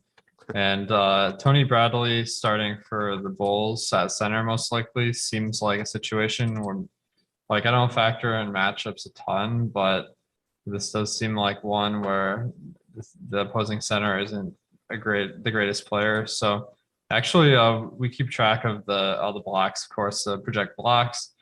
We have Chicago as a favorable block matchup with a 17% bonus to blocks. Does that make you more interested in Turner at all? Yeah, and I think it makes sense given how small Chicago typically plays. Nice. Yeah, he's standing out as a positive value. On the Chicago side, it looks like Javonte Green is probable. Alex Caruso is questionable. That seems pretty important because he's been playing about 30 minutes a night over the past week or more. So do you see that as something that is worth planning around? Potentially. So I don't think I'm going to plan around it in the sense of like holding spots open. I am interested if Caruso were out, what the starting lineup looks like, because if you get like Javonte Green sliding back into the starting lineup, then I don't think it's really that exciting because it would suggest that you're just going to get like more minutes for low production guys. But Kobe White did play 21 minutes off the bench last game. He played a lot in the second half. If you got him sliding into the starting lineup, or even if he comes off the bench, with Caruso out, there is the potential, maybe for his minutes to kind of ramp up a little bit. Nice. One thing that we should be thinking about is, since the Pacers front court is one of the biggest in the league, it's possible they switch up the starting lineup where they want maybe a little bit more size. DeMar DeRozan would be at the 3 and maybe someone at the 4, but it seems like the rest of their team is also like no bigger than DeRozan. So do you see any chance of a starting lineup change even if Caruso's in? I'm not expecting it, just because they've seemingly just been happy to play small regardless of who they're playing against. It's there's obviously no guarantee, but I think it's kind of just with the players that they have, they can only go so big anyway. Like you have Derek Jones, you have Tony Bradley. It's not like you have massive guys to put out there. So it kind of seems like they're just embracing being small and making teams, or at least attempting to make teams adjust to them. I think we've seen games previously where, like, for example, they actually went small before the opposing team. I don't remember if it was the Clippers or the Blazers, but there was one of those games. They actually went to DeRozan at the 5 before it was either Zubats or Nurkic, whichever team it was that I'm thinking of, before they had actually subbed out their center. So they kind of just like dictated it. So I'm just, based on what they've done, I'm expecting them to continue to try and play small. Yeah, that makes sense. It seems like they don't even really run out a center for 48 minutes. Tony Bradley is really the only center that's been playing. So that being said, Bradley is kind of cracked in my player pool today because since the Pacers play so big with Turner and Sabonis, it seems like they might want to play bigger lineups today. And he's 3,300 on DraftKings. That's like a bargain bin price for a starting center. That being said, because center is a little bit tougher to roster guys, we have them at 5% optimal, 25% boom percentage, 3% ownership. Do you think Bradley is getting slept on? I wouldn't say slept on, like, because that would imply that I really like him here, but I think that at 3,300, there's, certainly a path to success. He's been really bad so far this year, but in the past, we've seen him have success. Prior to this year, in games that he started for various other teams, I think Philadelphia and Utah, he was around a fantasy point per minute guy. So there's still some semblance of talent there that, just hasn't really shown up this year. And so there's the argument, that, well, we haven't really seen him play well, and he's playing, 20, 21 minutes. What happens if he actually does play well and they can, leave him out there for more minutes? So I think that there is still a path to success, but I'm not super confident in it. And I did just go back and pull up the popcorn machine from the game against the Blazers 3 games ago. Yusuf Nurkic, for all intents and purposes, closed that game for Portland, but the closing lineup for the Bulls still had Derrick Jones Jr. and DeMar DeRozan in the front court. Nice. Yeah, you'd think that maybe they'd play Bradley to match up with Nurkic, but that shows that maybe the size of the opposing team isn't something they're really honing in on a ton. Let's go to Phoenix at San Antonio. So we got 3 games, 15 minutes, so we're making good time. All right.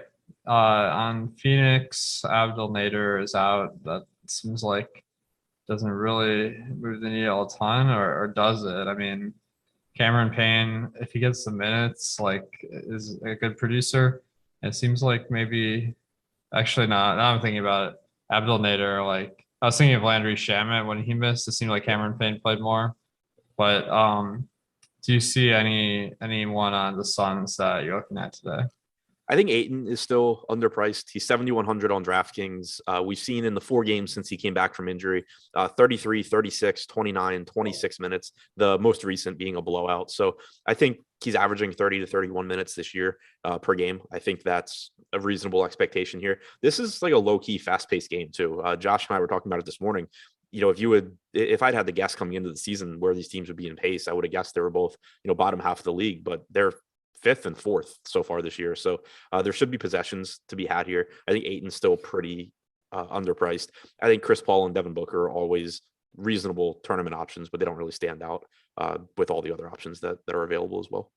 I agree with that. Ayton looks like the best play on DraftKings. On FanDuel, Booker at 7,900. It's a lot cheaper than on DraftKings, so he would be the guy on FanDuel that I'm looking at.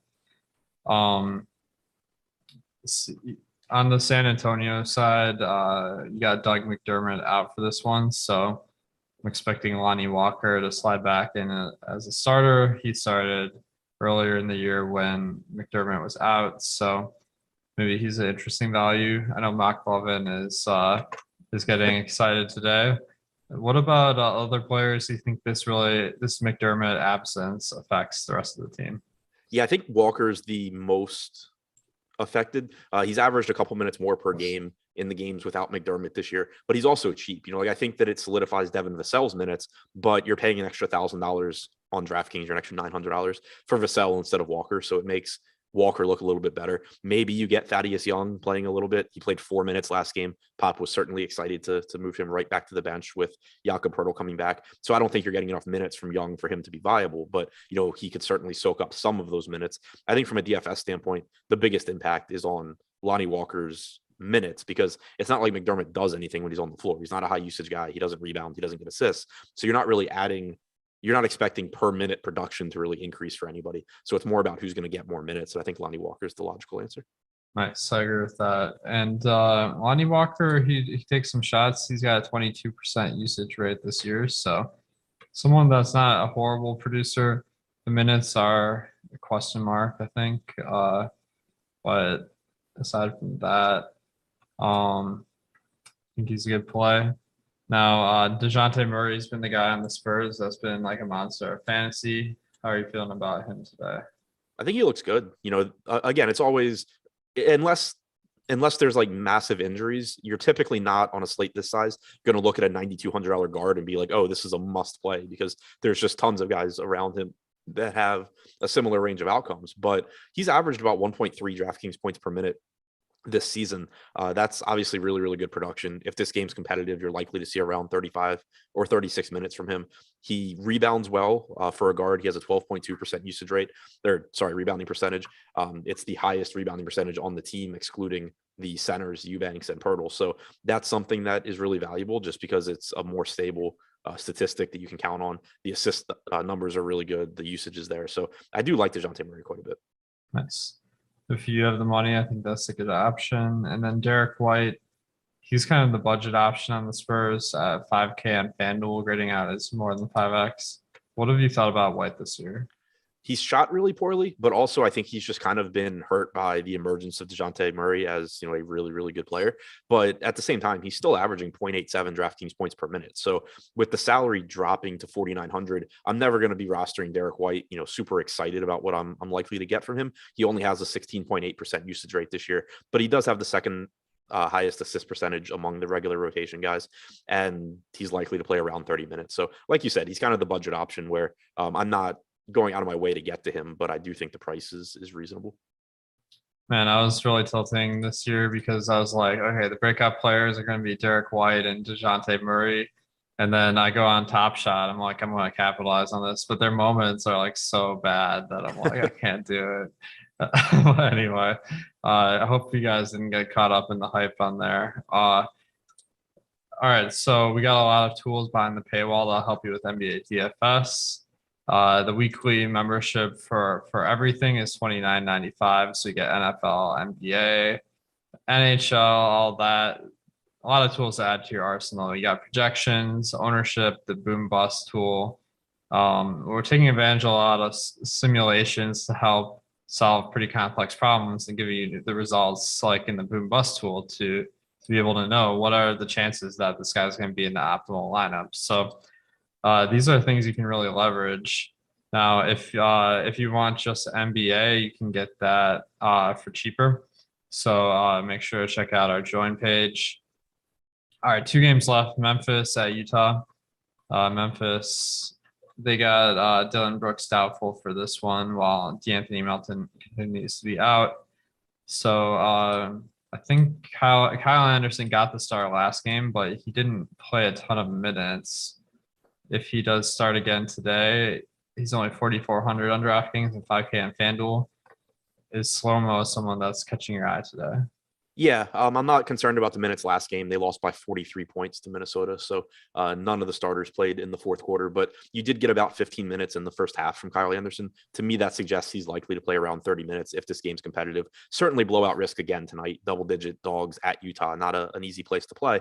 But 4,400, you know, even like his normal role this year, he's been playable at 4,400. So now you're taking out Dylan Brooks and you're taking out D'Anthony Melton. Assuming the game's competitive, you're getting close to 30 minutes. I think that he projects as a solid option. Nice. I agree with that. He's a staple tonight. Steven Adams is someone that seems to get a lot of run in certain matchups. And now that I'm thinking about it, Gobert definitely stands out as one that maybe they'd want someone who's a lot bigger than your average matchup. So they've been kind of running Jaren Jackson out as backup center. However, with Dylan Brooks out, they started putting Tillman back in the rotation. So I don't know how to reconcile all this. Do you think Steven Adams gets a major minutes bump in this matchup? I'm always hesitant to be too confident in Adams' minutes because we've kind of just seen them be all over the place, even in some matchups where I thought he'd play more. But this is the type of matchup where I would expect, if the game's competitive, that Adams could play a few more minutes than he normally does. And at 4,300, it's just a good price tag. I mean, even if he were to play like 25, 26 minutes, you're probably not drawing dead to a good enough score. But I think there's at least a path if he's playing well to getting, 30 to 32. The nice thing is we're always trying to project the average minutes. So having more minutes volatility does help. And I did notice that I think it was against Joe Val. He played like 34 minutes or something. So I think they like playing him in those matchups where it's threes, centers that don't take threes. Yep. So we'll see how it plays out tonight. Is there anyone else on the Grizzlies that you're targeting tonight? Brandon Clark on DraftKings specifically, he's only 3,200. He's been back in the rotation. We have him projected for 6% ownership with power forward and center eligibility. He's a good per minute producer, or at least, a reasonable one. So, and, he's been back in the rotation. He played 18 minutes against Minnesota, might have played a little bit more had that game been competitive. So he's someone I don't mind taking some shots on in tournaments. Nice. And I forgot Desmond Bane. he's 4,900, so he's $500 more expensive than Anderson. But Bane is someone that prior to Dylan Brooks coming back from injury, Bane had a low 20s usage rate, and then it's taken a hit with Brooks being back. So with Brooks being out, I think that you see some more shot volume for Desmond Bane. All right, we just got the word that Jaylen Brown will play around 24 minutes today, so keep that in mind. I don't think that really changes our analysis. We had him projected for 27 minutes on the site. Now on the Utah side, always a tough team to get to with everyone healthy. So is tonight an exception to the rule, or is it a team that you're not gonna play a ton of? Yeah, I mean, it's still difficult to get to them with them healthy. I think Mitchell and Gobert are the two that stand out the most. Mitchell doesn't play quite as many minutes as some of the other top tier guards, but that's reflected in his salary. And from a per minute standpoint, he's averaging the same fantasy points per minute this year as DeJounte Murray. You're getting a discount on him at 8,500. No Dylan Brooks makes the matchup a little bit better as well. So I'm interested in Mitchell. I think Rudy Gobert is one of the better center options. He's a 1.3 DraftKings point per minute guy as well. He's likely to play low 30s in minutes if this game's competitive. Beyond those two guys, it's kind of just mixing in, low owned, relatively high upside plays. Conley at 5,700 looks fine. Rudy Gay at 3,400 is kind of interesting. He's played 18 minutes, give or take, in each of his first two games back. He's basically just taken the Eric Paschall role, but we know Rudy Gay is a higher usage guy. So at 3,400, I don't mind mixing him in a little bit at basically no ownership. Yeah, Rudy Gay, I saw the coaches were talking very highly of him with new team this year. So it seems like coming off absence, like maybe we don't really know what the minutes are going to be quite yet. So that's intriguing from a GPP standpoint. All right, let's go to our last game. This one's really interesting. Philadelphia at Sacramento. So Tobias is out or doubtful for this one. So Georgie Niang. No, George Niang. Anyway, I'm getting the two guys mixed up, which is really sad because they're nothing alike. Anyway, Niang has been getting monster minutes starting at the power forward position, and with Tobias out, that really solidifies that. So he's kind of a top play on the board for me. Do you see him as a top play, or do you see any way this kind of goes horribly wrong? Yeah, I see him as a top play too. I mean, it certainly could go wrong, but there's just nothing really that I can point to make me not want to roster him at 4,200. Even 4,800 on FanDuel looks fine. He's been starting. He played 34 minutes last game. Now you take Harris out as well, so I think those minutes are even more solidified.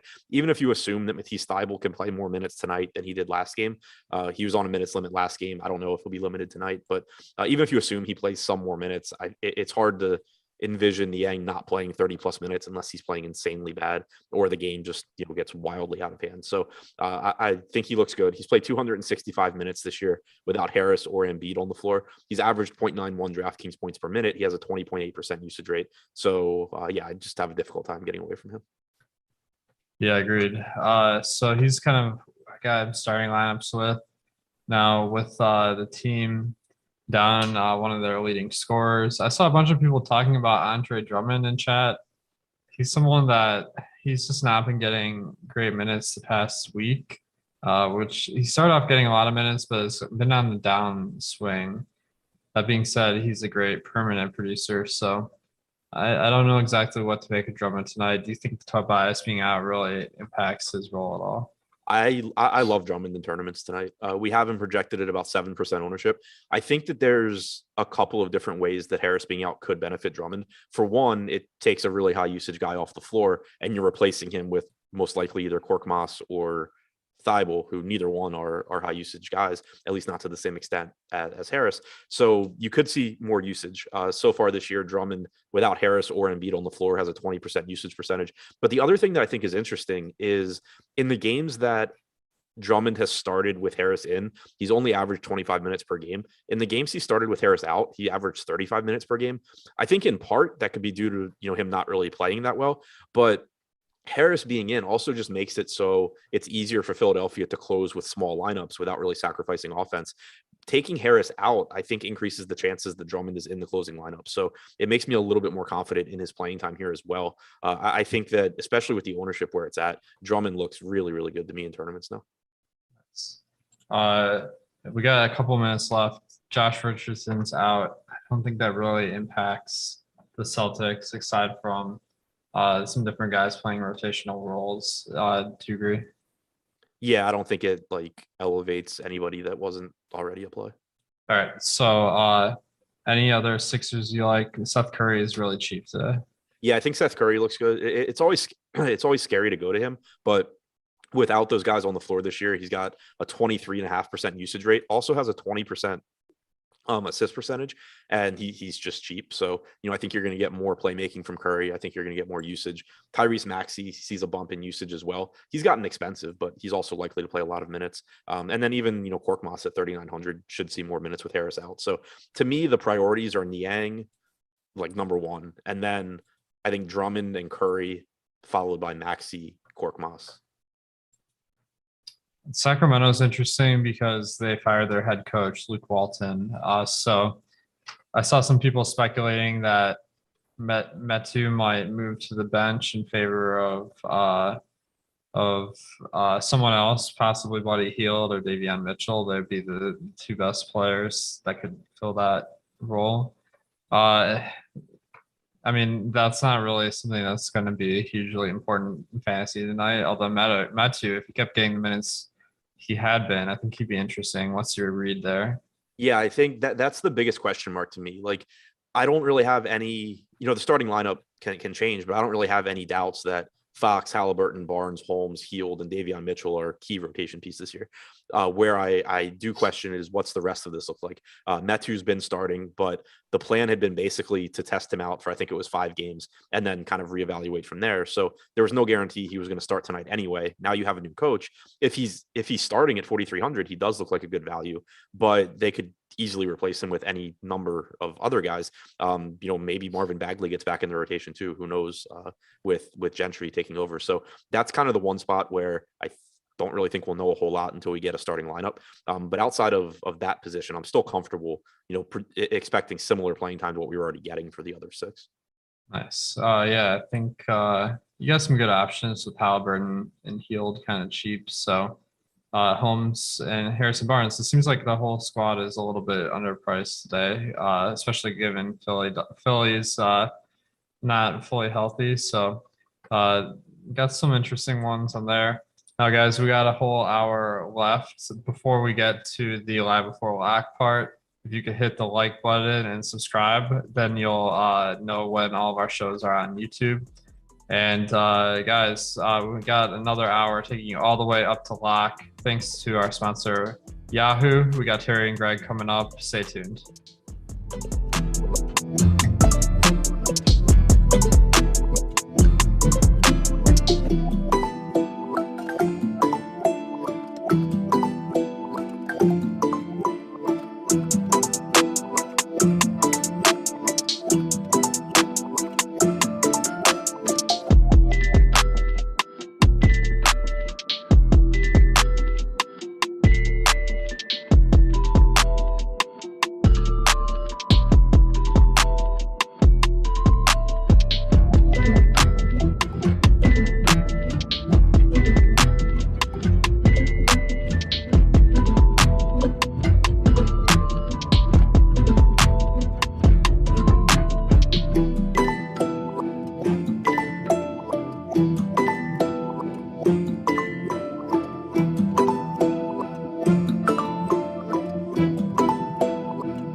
Jordan Klein. Welcome to the Awesemo NBA Live Before Lock Show. Greg Ehrenberg here, joined with Terry McBride. I'm excited doing the show with Terry, although I didn't know I was going to be doing it with Terry. So welcome surprise that it is Terry here instead of Josh. Good little mix-up. Show still sponsored by Yahoo, and they've got some really cool stuff going on. If you guys haven't seen what they have going on over at Yahoo, I'm sure they talked about it on the last show, but who knows? Maybe you guys are just tuning in now, didn't check that out. They have a contest for Thursday Night Football, and they are going to be playing out a $1 million contest, $100,000 for first place. Everybody wins, and it's only $1 to enter. That is crazy. I don't even know whoever approved this. It seems like they're almost a typo made over on Yahoo. You guys should definitely be checking that out.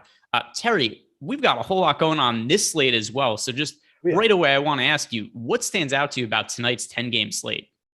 There's a lot of value that's emerged throughout the day with guys that we were kind of expecting to be absent at points during the day. We've just gotten a little bit of additional news. KPJ is going to be out in Houston, opening up a little bit more. Looks like PJ Washington is now out. Isaiah Stewart suspended for 2 games. That just came through as well, so I just read that one. But we've got interesting pieces of value, opening up across the board, particularly in that Philly game, that Philly-Sacramento nightcap game.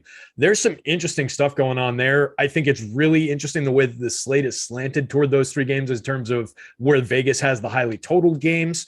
There's some big blowout potential games in this one. There's value in those blowout potential games, though. So this is a really interesting slate, very different from site to site, too, based on some of this pricing. So it's going to be fun to sink our teeth into this one. I've been looking through this one all day. Yeah, and we'll hit on that Rockets injury news in a second. But before we do, I want to break down, here are all the injuries that you and I are waiting for. SGA, Shai Gilgeous-Alexander, questionable to play. That's a big one. Devontae Graham, questionable to play. Alex Caruso, questionable to play. Bogdan Bogdanovich, questionable to play. Naz Reid, questionable to play. That one doesn't matter as much. But those are all the rotation players currently listed as questionable. You said it right there. We've got Kevin Porter Jr., who I actually thought was going to be playing. He's now been ruled out of today's game. And what does that do for the Houston Rockets for you? I'm pulling them up at the moment. Yeah, so I mean, we had him projected as in, so I'm actually just taking a look over here as well and seeing where that might make some adjustments. I think it gives a little nudge to like minutes, just a minutes potential. We had Eric Gordon projected at like 26.8.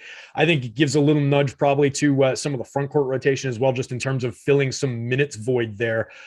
So I would be looking to a couple of the various wing pieces. Nobody really stands out as like this is going to create a major value in what I'm seeing on the pricing for the FanDuel side of things. I think if you get additional minutes to Daniel Theis at 3,800 on the DK slate, just based on there being a bit of a vacuum of minutes. We already had him projected at 24.1. So if you get a little bit of additional run for him, I think it does give him a little bit of a boost in value on that site. You get Jalen Green, of course, is in there, 4,700 on the DK slate, 52 on FanDuel. So it's just going to distribute some of those minutes to some of these various pieces on this team.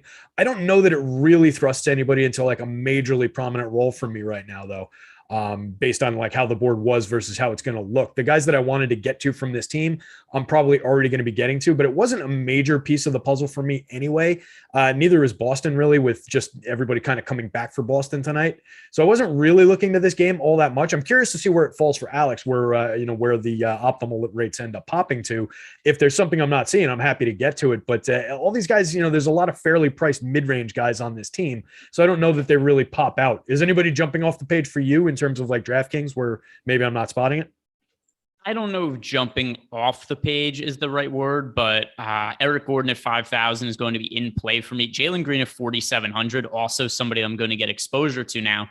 Kevin Porter Jr. was basically playing point guard for the Houston Rockets, and this team's a mess. You watch them play, it's like 5 individuals playing basketball at the same. There's no cohesiveness as a team or as a unit. It's just 5 dudes who go out there and play basketball. But Kevin Porter Jr. is one of the guys who has the ball in his hands constantly. He is responsible for a lot of the inferior response for the playmaking that doesn't happen in that offense. But there's more minutes to go around. It's guys like Eric Gordon, and Jalen Green. I assume that both of them end up with the ball in their hands a little bit more.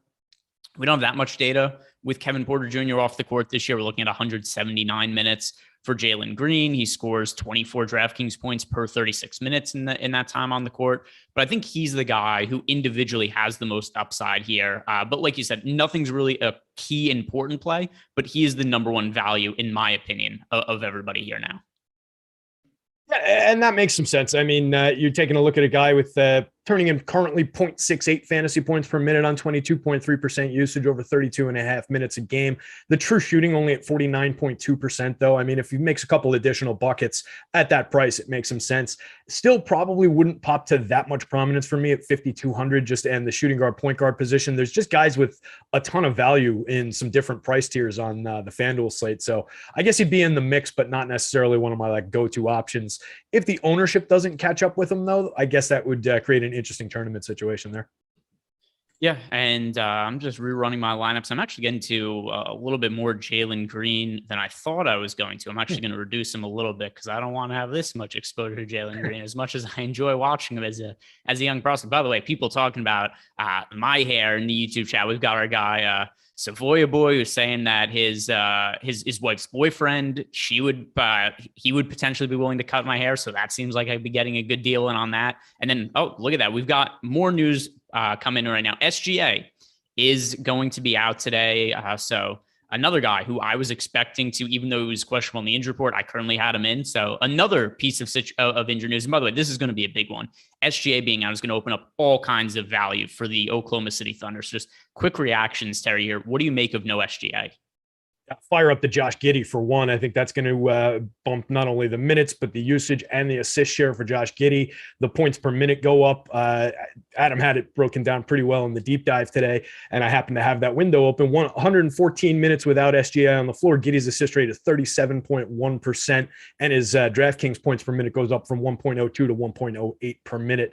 That's a pretty easy target on that board for me. And then it's another team where, you know, we can get to some more of these wings. I think you get a few additional minutes out of a guy like Ty Jerome, even at 3,300. We had him projected at 15.4. Maybe that takes a little bit of a jump, becomes a little bit more of a value play. Aaron Wiggins, by the same token, at the dead minimum, wasn't really relevant, but maybe some minutes go his way and you get a little bit of production there. Not guys I'm overly excited about, but at the dead minimum price with anybody who's going to pull like 20 minutes at that price, you might become interested in. So I'll be interested to see where Alex allocates some of the minutes among those guys. We had a lot of guys that are just distributed out into the teens, and we've seen this team kind of roll deep and play a lot of guys that way anyway. So I'm just curious whether that bakes into, like, does a guy like Kenrich Williams just end up absorbing some of those minutes, or do they go down to some of the guards? Like, does it just become a game where just some of the wings end up with that? So it'll be curious to see where they go, but Josh Giddey is the guy who really gets the bump on this for me. 6,000 across the board on both sites. Shooting guard eligible on FanDuel, point guard and small forward eligible on the DK slate. You gotta love that flexibility over there. So he becomes more of a priority play for me for sure. Yeah, a little unfortunate just because I already really liked SGA, and he was somebody who obviously now I already liked Josh Giddey, I mean to say, and now that SGA is out, everybody's going to be on Giddey, and I feel like I should be the only one. Whenever these situations happen, like, how come everybody else gets to play this guy who I was going to play and wasn't expected to be all that popular? I'm really curious to see where some of the ownership updates end up being, and in terms of the rotation, I'm also curious to see what the starting lineup is, and I'm not totally sure who starts. I'm going to go back to last year to see what happened in games that SGA was out. So SGA is not sat out a game yet this year. He's played in all of them. We saw him sit out at times last year. In fact, down the stretch of last season, he missed a whole bunch of games. He sat out from March through April and May. He missed like the last 2 months of the season. So let me see what the starting lineup looked like when he first started missing games last year. They ran a starting lineup of Teo Maledon, that's not going to matter. Pokashevsky, that's probably not going to matter. Luke Dort, Al Horford. All right, so there's not a lot that I could pull here from looking at last year's missed games from SGA. Oh, the lineup is out? Oh. All right, so Jordan. All right, let's see. Giddey, Dort, Basley, Robinson are all favors. So they're going with a big lineup. Giddey at point guard, Dort, Basley, Robinson, Earl, Favors. I don't think Favors is going to play a ton. I think that, you know, I don't know if you've realized this on shows we've done together, Terry, but for some reason, Jeremiah Robinson Earl, I get asked questions about this guy like every single day when we're doing shows. At some point, he comes up in the show, and in general, he kind of puts up similar-ish type stat lines every game where he's been acceptable for his price a lot, but generally doesn't generate all that much upside. So overall, as a starter this year, he has started 9 games, 24.7 minutes per game, right around 20 fantasy points in those starts. But obviously that's with SGA. Does this change anything for him, in your opinion? I wish we had any kind of sample to lean on. I mean, I'm looking at the raw data, and you're talking about a guy In games with SGA, obviously 14.1% usage, a 0.78 fantasy points per minute. Let's say the usage ticks up into the 20s even. Does that get him up over that fantasy point per minute mark? I'm not sure. 53.6% true shooting, not doing a ton at 5.3% assist share, 11.1% on the rebounds. It's not overly inspiring, even if we do give him a consideration for additional usage, a little bit more minutes. At 3,600, it's definitely playable on the DK slate. There's value there, right? Just in terms of the minutes being there, in terms of the ability to score you maybe 20 DraftKings points for that price. 5,200, just not on the board for me on the FanDuel slate. So that's a big difference across sites for him. So yeah, at 3,600, I think you can get away with it on the DK slate. He was barely relevant before any changes here with a 23-minute projection, 1.9% optimal before this news. So maybe that ticks up into the 5-6% range, maybe a little higher. You can squeeze a little value out of him at that price, I guess. Yeah, this is going to be a heavy amount of Josh Giddey that I'm getting to. It looks like he's likely going to be my most rostered player. Let's see what the ownership update looks like if we have that out yet. I'm refreshing the ownership page, and 2 minutes ago we got an ownership update. Let's see if that accounted for SGA being out.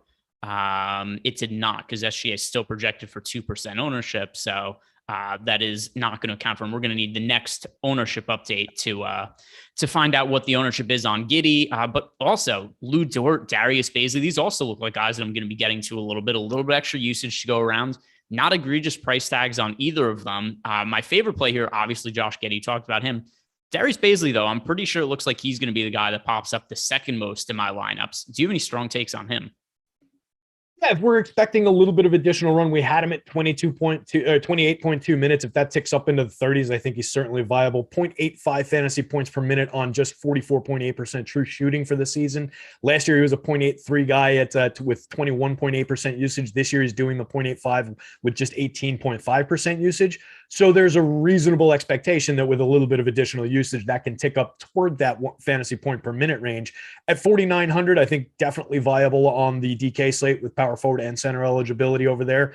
Another guy a little bit less viable maybe at 5,400, power forward and small forward eligible on the FanDuel slate. I think we cover that value in other players already. I'd be curious to see if I run 1,000 lineups off the top, just how often he ends up in that spot once we get the update in, which I'll try and do in the background. But I think he'd be a mix and match kind of a guy, not necessarily a standout for value, where he might pull ahead a little bit more based on the salary differential across town. Yeah. And by the way, some people saying that, hey, maybe SGA will just pick up ownership, and that's it hasn't been updated. I'll guarantee that Josh Giddey ends up with more than 13% projected ownership on the next run. It is just not updated. It's just unfortunate timing where I'm sure the ownership got ran just as that news was breaking. So the next ownership update, which I'm sure is going to come shortly, will have a more accurate look on these Oklahoma City Thunder guys. So let's look bigger picture and just look at the guards, and maybe we could talk about some of these guys before the next piece of breaking news comes in and makes us redo everything again. But Terry, which guys that we have not talked about are some of the most important guard plays for you on the slate today? Let's see, looking across the different sites, it's a pretty different story across both sites here. A guy that's coming up pretty relevant on both, though, is Jalen Suggs in that Orlando matchup. We've got the blowout risk. RJ Hampton is on the board in that game as well. The guys on the previous show broke that down pretty well in terms of, Adam mentioned he's pretty concerned, and I'm going to echo that with the idea of Hampton getting extended minutes just because he got so much of that consideration in the blowout the last time around. I think the 25.6 that we've got him projected for is reasonable, and that puts him definitely in play on the DK slate at 4,200. RJ Hampton I'm talking about. I think either way, Suggs is a guy that you have to pay attention to on both sites. 6,000 takes him a little bit down a peg for me on the FanDuel slate, but at 5,000 on DK, he's coming up very relevant, very much in the optimal lineups. He's getting over-owned by the field to maybe a concerning degree, though, for a guy who had underperformed for us on the season, hit a couple spots where he gave us nice value for the money. The money's still not all that expensive for that rate at on 5,000 on DK, which is what's leading to all that ownership. But it's starting to approach the point where it's going to be around double his optimal lineup percentage. That's where I start to get concerned with a guy who's been streaky, only 0.80 fantasy points per minute or 0.84 on the DK side, 43.5% true shooting still on the season. The 19.9% assist is there. Plenty more for him to do without Cole Anthony and a few other pieces missing for them today. So the opportunity is certainly there, but it could be another game where they get lit up and he just comes off the court early early. Could be another game where he just becomes less relevant because he's not coming through. So I'm a little bit concerned about all the value that's coming up in Orlando, but I think they're somewhat unavoidable here. So they're definitely on the board for me. On the FanDuel slate, just going by what's coming up in the Fantasy Cruncher run that I'm running here, I'm getting a decent amount of Pat Beverly at the point guard spot. I'm getting a decent amount of Darius Garland at the shooting guard spot. He's coming up actually very, very frequently on the FanDuel slate for me. See where he's coming up over on DK. It doesn't want to let me click over to that. Not coming up nearly as much on DK, about a tenth of the amount on DK for Darius Garland. So that's an interesting cross-site comparison point as well. Like I said at the top, there's just a lot of guys who play somewhat differently across sites today. So if we sort for optimal lineup on the FanDuel slate, Darius Garland comes up as the fifth most optimal play at 20.2% optimal lineup rate. He's negatively leveraged kind of the same way that Suggs was across town. He's only half that frequently optimal on the DK slate because you're getting for 1,000 more. You get point guard eligibility out of him, but it doesn't really matter, the additional flexibility. So he's just a tougher ask on DK, but he's coming up as efficiently owned over there. So maybe you get him as just kind of a differentiated play if you've got that additional salary to spend, but very, very different kind of play site to site. And then a guy who's been kind of in the value range all day, who I'm curious to see what happens with these additional values emerging. Looks like he's still coming up optimal, but a guy who makes me very uncomfortable going to, guy with significantly negative leverage on both sites, only a 0.68 fantasy point per minute player so far for the season, DeAndre Bembry. I just don't like the idea of getting him, but he's going to be a part of my story tonight on the FanDuel slate at shooting guard. Small forward eligible. We'll get there on the DK slate, but it's going to be the same story. All right. So, of course, finish running my lineups. We get a fresh ownership update. I'm looking at all that, and what happens? Alex Caruso gets ruled out. So we've got another piece of injury news to break down. By the way, most recent run of ownership. Jalen Suggs currently projected for 30% ownership on DK. Josh Giddey at 24%. Over on FanDuel, we have where's Giddey at 28.7% now on FanDuel. Those are numbers I'm going to be overweight to on both sides. I'm underweight to the field on Jalen Suggs as of now for a couple of reasons. I was overweight to him until we got the Oklahoma City Thunder news. Then there was just other guys for me to get to.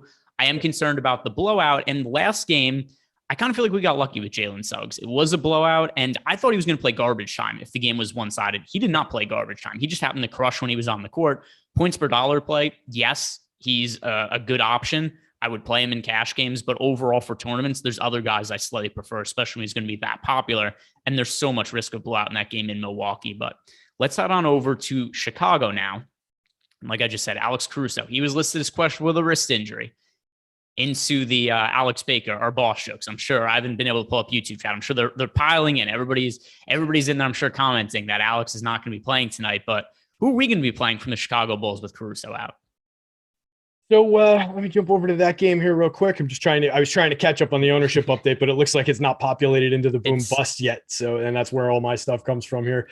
But let me sort this. And for me, I mean, we've talked a lot about this Chicago rotation where we kind of thought some of these dudes would be cannibalizing one another's usage. And it's just really not coming true because of how they're using some of these guys.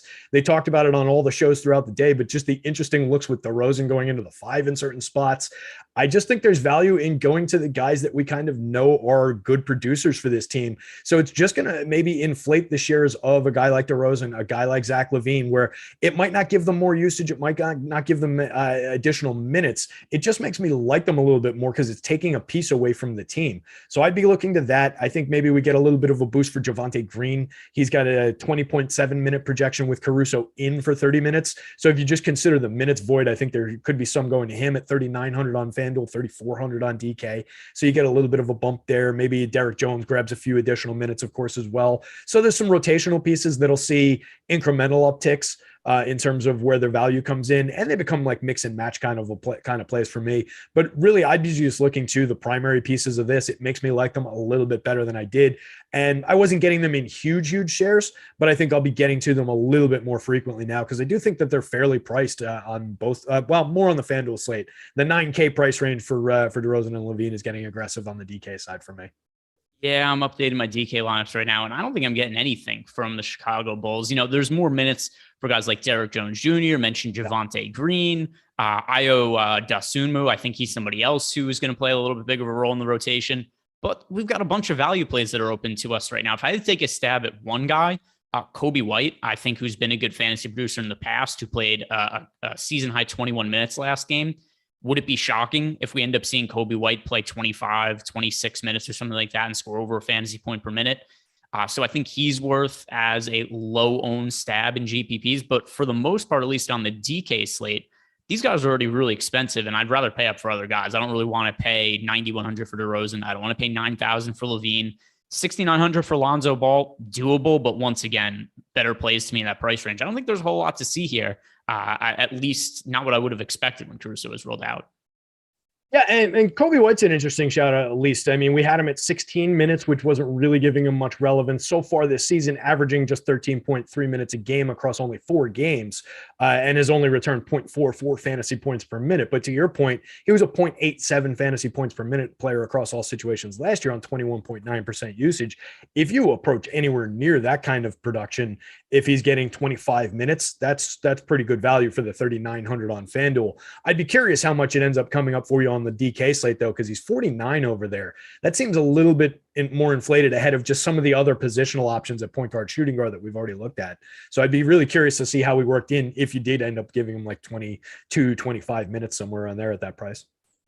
Yeah, and I'm just updating now. It's not going to be a significant portion, but if he's somebody who comes in with like 1% projected ownership or something like that, then I'll get to him in a handful of lineups. So a handful isn't even the right word. I'll say a couple of lineups.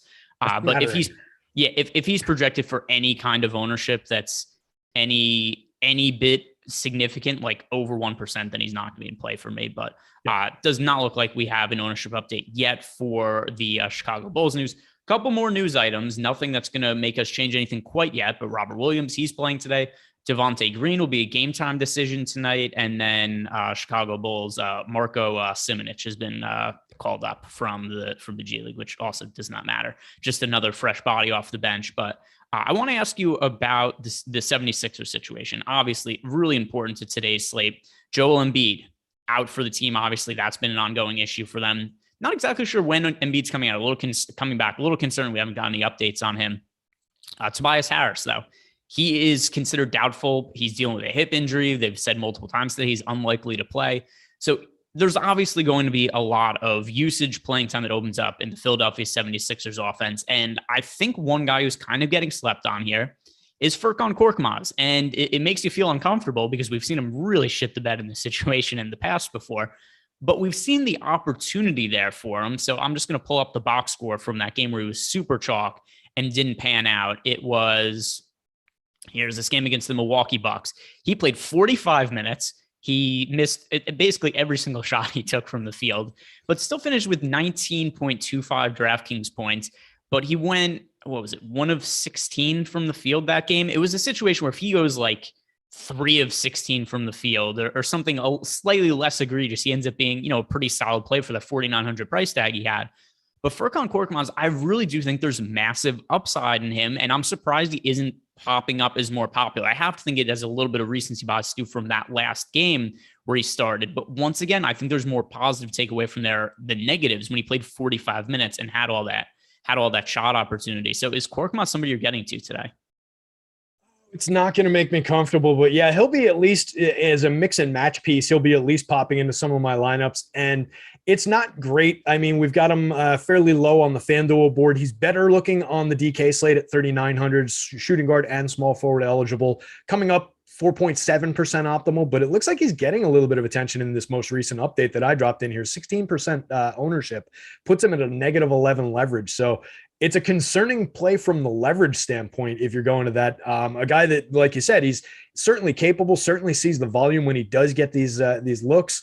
It's just a question of whether those shots go down. So, yeah, I had a hell of a lot of them that last time around. I got burnt by it. I'm not going to be comfortable with whatever I end up with him. But I think everything you said about getting to him makes some sense. And, I said it was a better looking play on because of the price on the DK slate. But maybe I'm going to unwind that a little bit because he's less negatively leveraged on FanDuel. The ownership's coming in just a -3 leverage score against just under 6% just raw overall ownership. So maybe it's just a differentiator on the FanDuel slate. He's just kind of more viable that way. I am interested in George Niang. I think from this offense, everybody's kind of taking a look at him. He's been coming up really, really optimal throughout the day. Another guy at negative leverage, but that's a lot less concerning with the rate at which we're getting him optimal. So it depends on what kind of a play you're looking for. If you're looking for a tournament dart throw that's going to be a little bit differentiated, highly volatile play, then maybe you do go to the Korkmaz play. If you're looking for just somebody that's kind of a foundational value piece on both sides tonight, I think George Niang belongs in a lot of lineups tonight from this offense. Yep, I agree. And it's funny because the last time we saw a chalk 76ers situation, if I remember correctly, Niang was not all that popular, and he ended up playing really well off the bench. That was actually the same Korkmaz game. Came off the bench. He only played 24 minutes, but he hit something. He had a stretch in the first half and I was furious about this because I played a lot of George Niang that night. He hit 4 threes in a row. Doc Rivers pulled him off the court, and he did not step back on the court in the first half of that game. But all right, so Korkmaz is actually going to be one of the players I'm most overweight to the field on. Now that I'm looking at the most recent run of my lineups, I'm getting to a lot of George Niang as well. Is Seth Curry somebody that you're getting to? Because Seth Curry is somebody who there's a little bit of volatility to his box scores, but he's priced a little bit more expensively than guys like Korkmaz and George Niang. For whatever reason, I tend to not get to a lot of Seth Curry in these spots. And once again, not somebody who's coming up in a lot of my lineups. How are you handling Seth Curry?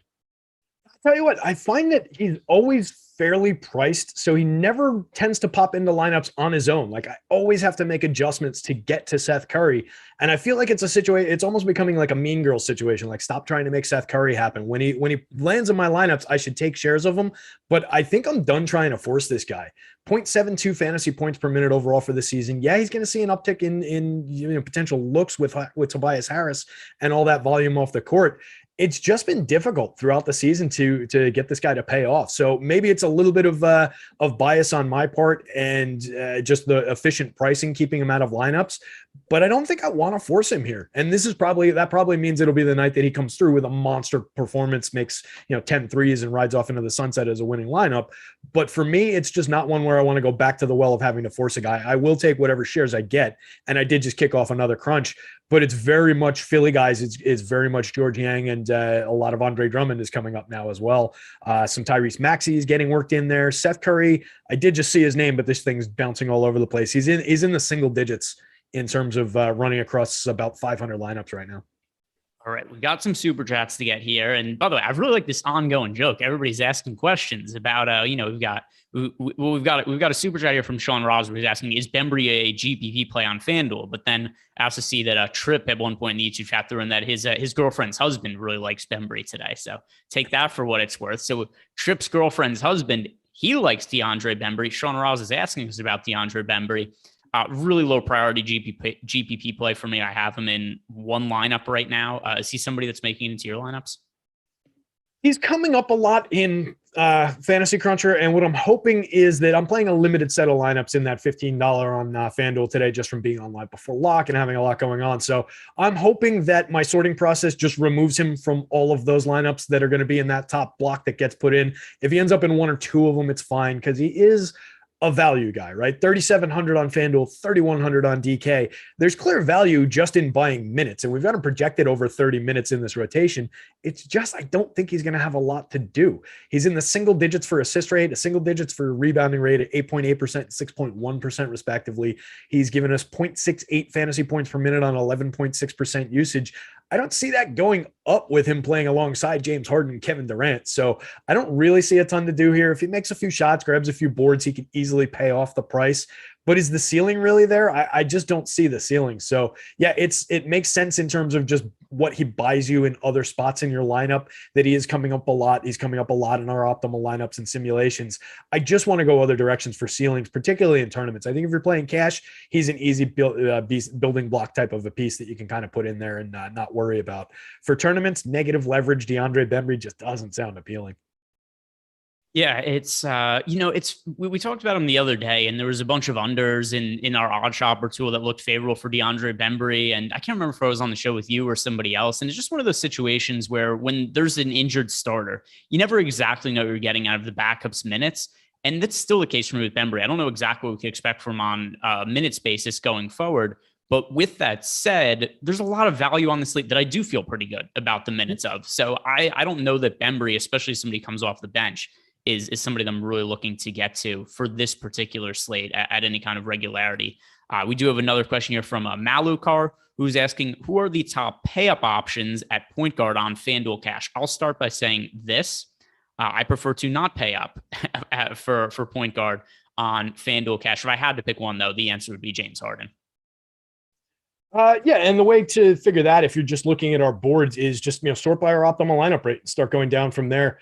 So if you're looking at the FanDuel slate for pure point guards, it looks like to me we get to LaMelo at 9,000 with 14.9% optimal rate, 20.3% boom score probability for people who are looking at that. So I think he's viable in all formats, only a negative 1.1 leverage score. So you can get to him just for some high priced upside in basically any format. And I think De'Aaron Fox, another guy who I'm kind of interested in all formats, only 7,300. So I don't know what our cutoff is for pay up at the point guard spot on FanDuel, but I think that makes some sense. And then a guy I wrote up this afternoon who I really like for tournaments because he's positively leveraged because of it's an uncomfortable price for people to pay. DeJounte Murray coming in at 9,700 on the FanDuel slate, still over 10% optimal. I prefer it for tournaments though. It's a 4.3 positive leverage score, one of the better leverage scores on the slate. I want to ask you about De'Aaron Fox for a second, because the Kings situation now is totally different. We've got Luke Walton, who, how this guy has remained a coach for so long, beyond me. This guy got to be a coach forever because Steve Kerr had a back issue and he happened to coach one of the best teams ever. And they won a bunch of games in a row. And it was like, I guess Luke Walton could coach because Steph Curry and Kevin Durant win games when he's the coach. But now we've got this situation with the Kings coaching change. I think there's a chance there's starting lineup changes. I think this could impact the overall dynamic of the team. And not that obviously this is going to impact De'Aaron Fox's role that much, because he's somebody who he was their best player before. He's their best player now. He's been their best fantasy producer for the last few years.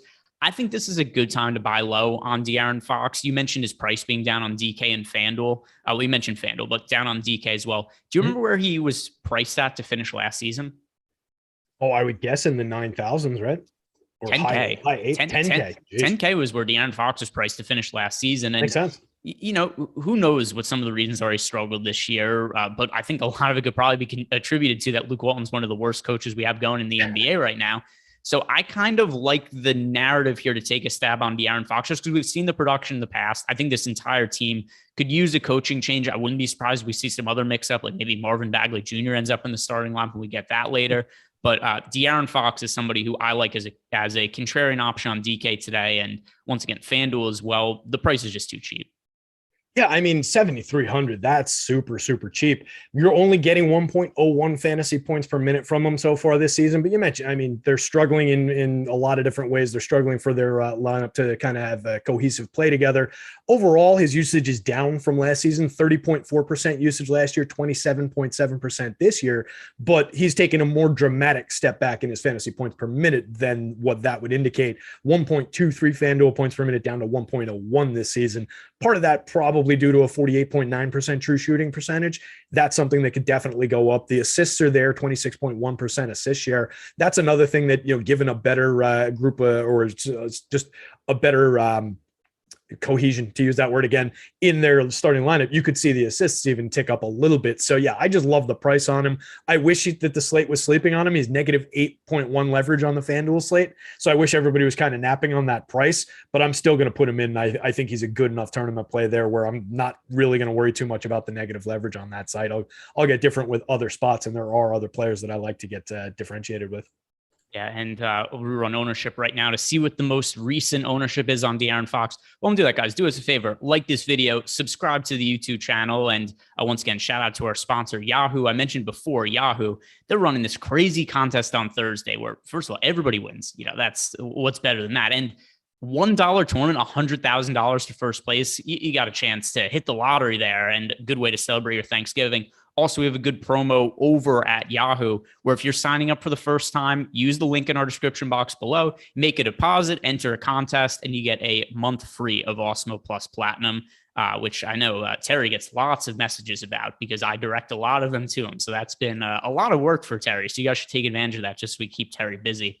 Right. All right. It's been fun communicating with everybody, though. It gives me a chance to tell people to join our Discord, talk with people, answer some questions and stuff. So I actually do enjoy that part of my job. But it is important to note, guys, if you take advantage of that killer promo that we're running or any of our promos, your account doesn't get set up automatically. We're going to email you the code. You've got to actually set it up yourself. We get a lot of messages from people like, why isn't it there for me yet? I can't access anything. There's a couple steps that we got to follow. So emails will take care of you.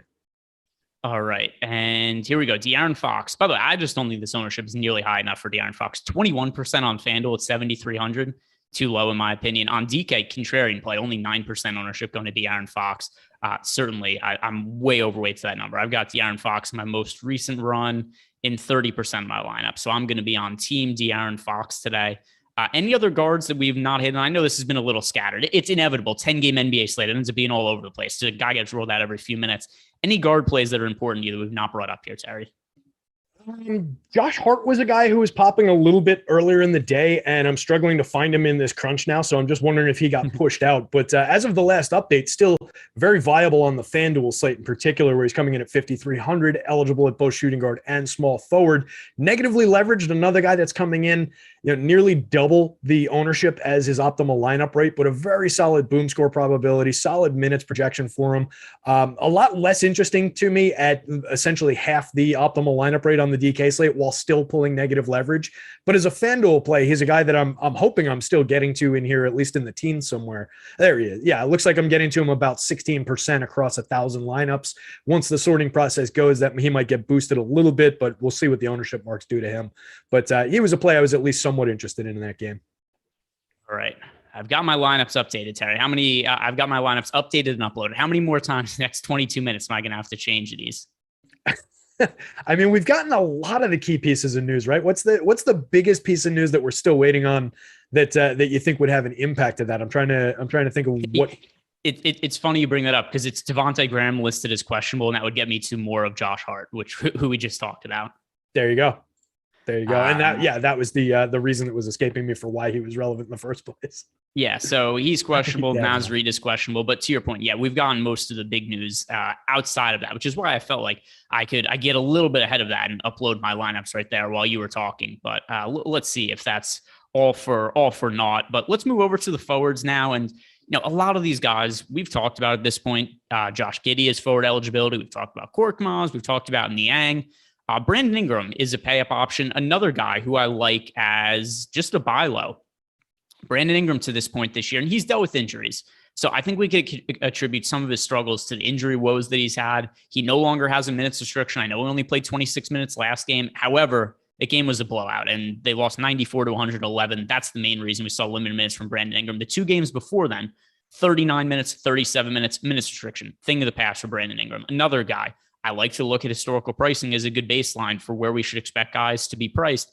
Another guy was priced right around 8,800, 8,500 finished last season. We saw him over 9K at one point on FanDuel last year. There's no Zion Williamson, which he was there at the end of last year. So there's reason to think that price point could have been even higher.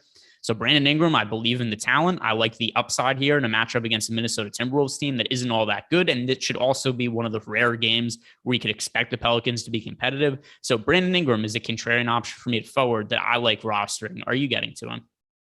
Yeah, I hope I'm getting to a decent share of him in this crunch that's running in the background, but he was definitely a guy that was at least interesting as a mid-range price mix and match kind of a play on the FanDuel slate. He's coming up a little bit negatively leveraged in the mid-teens in terms of how frequently optimal is. Same story with his boom score probability. For 7,900 on the DK slate, he's coming up with similar type numbers.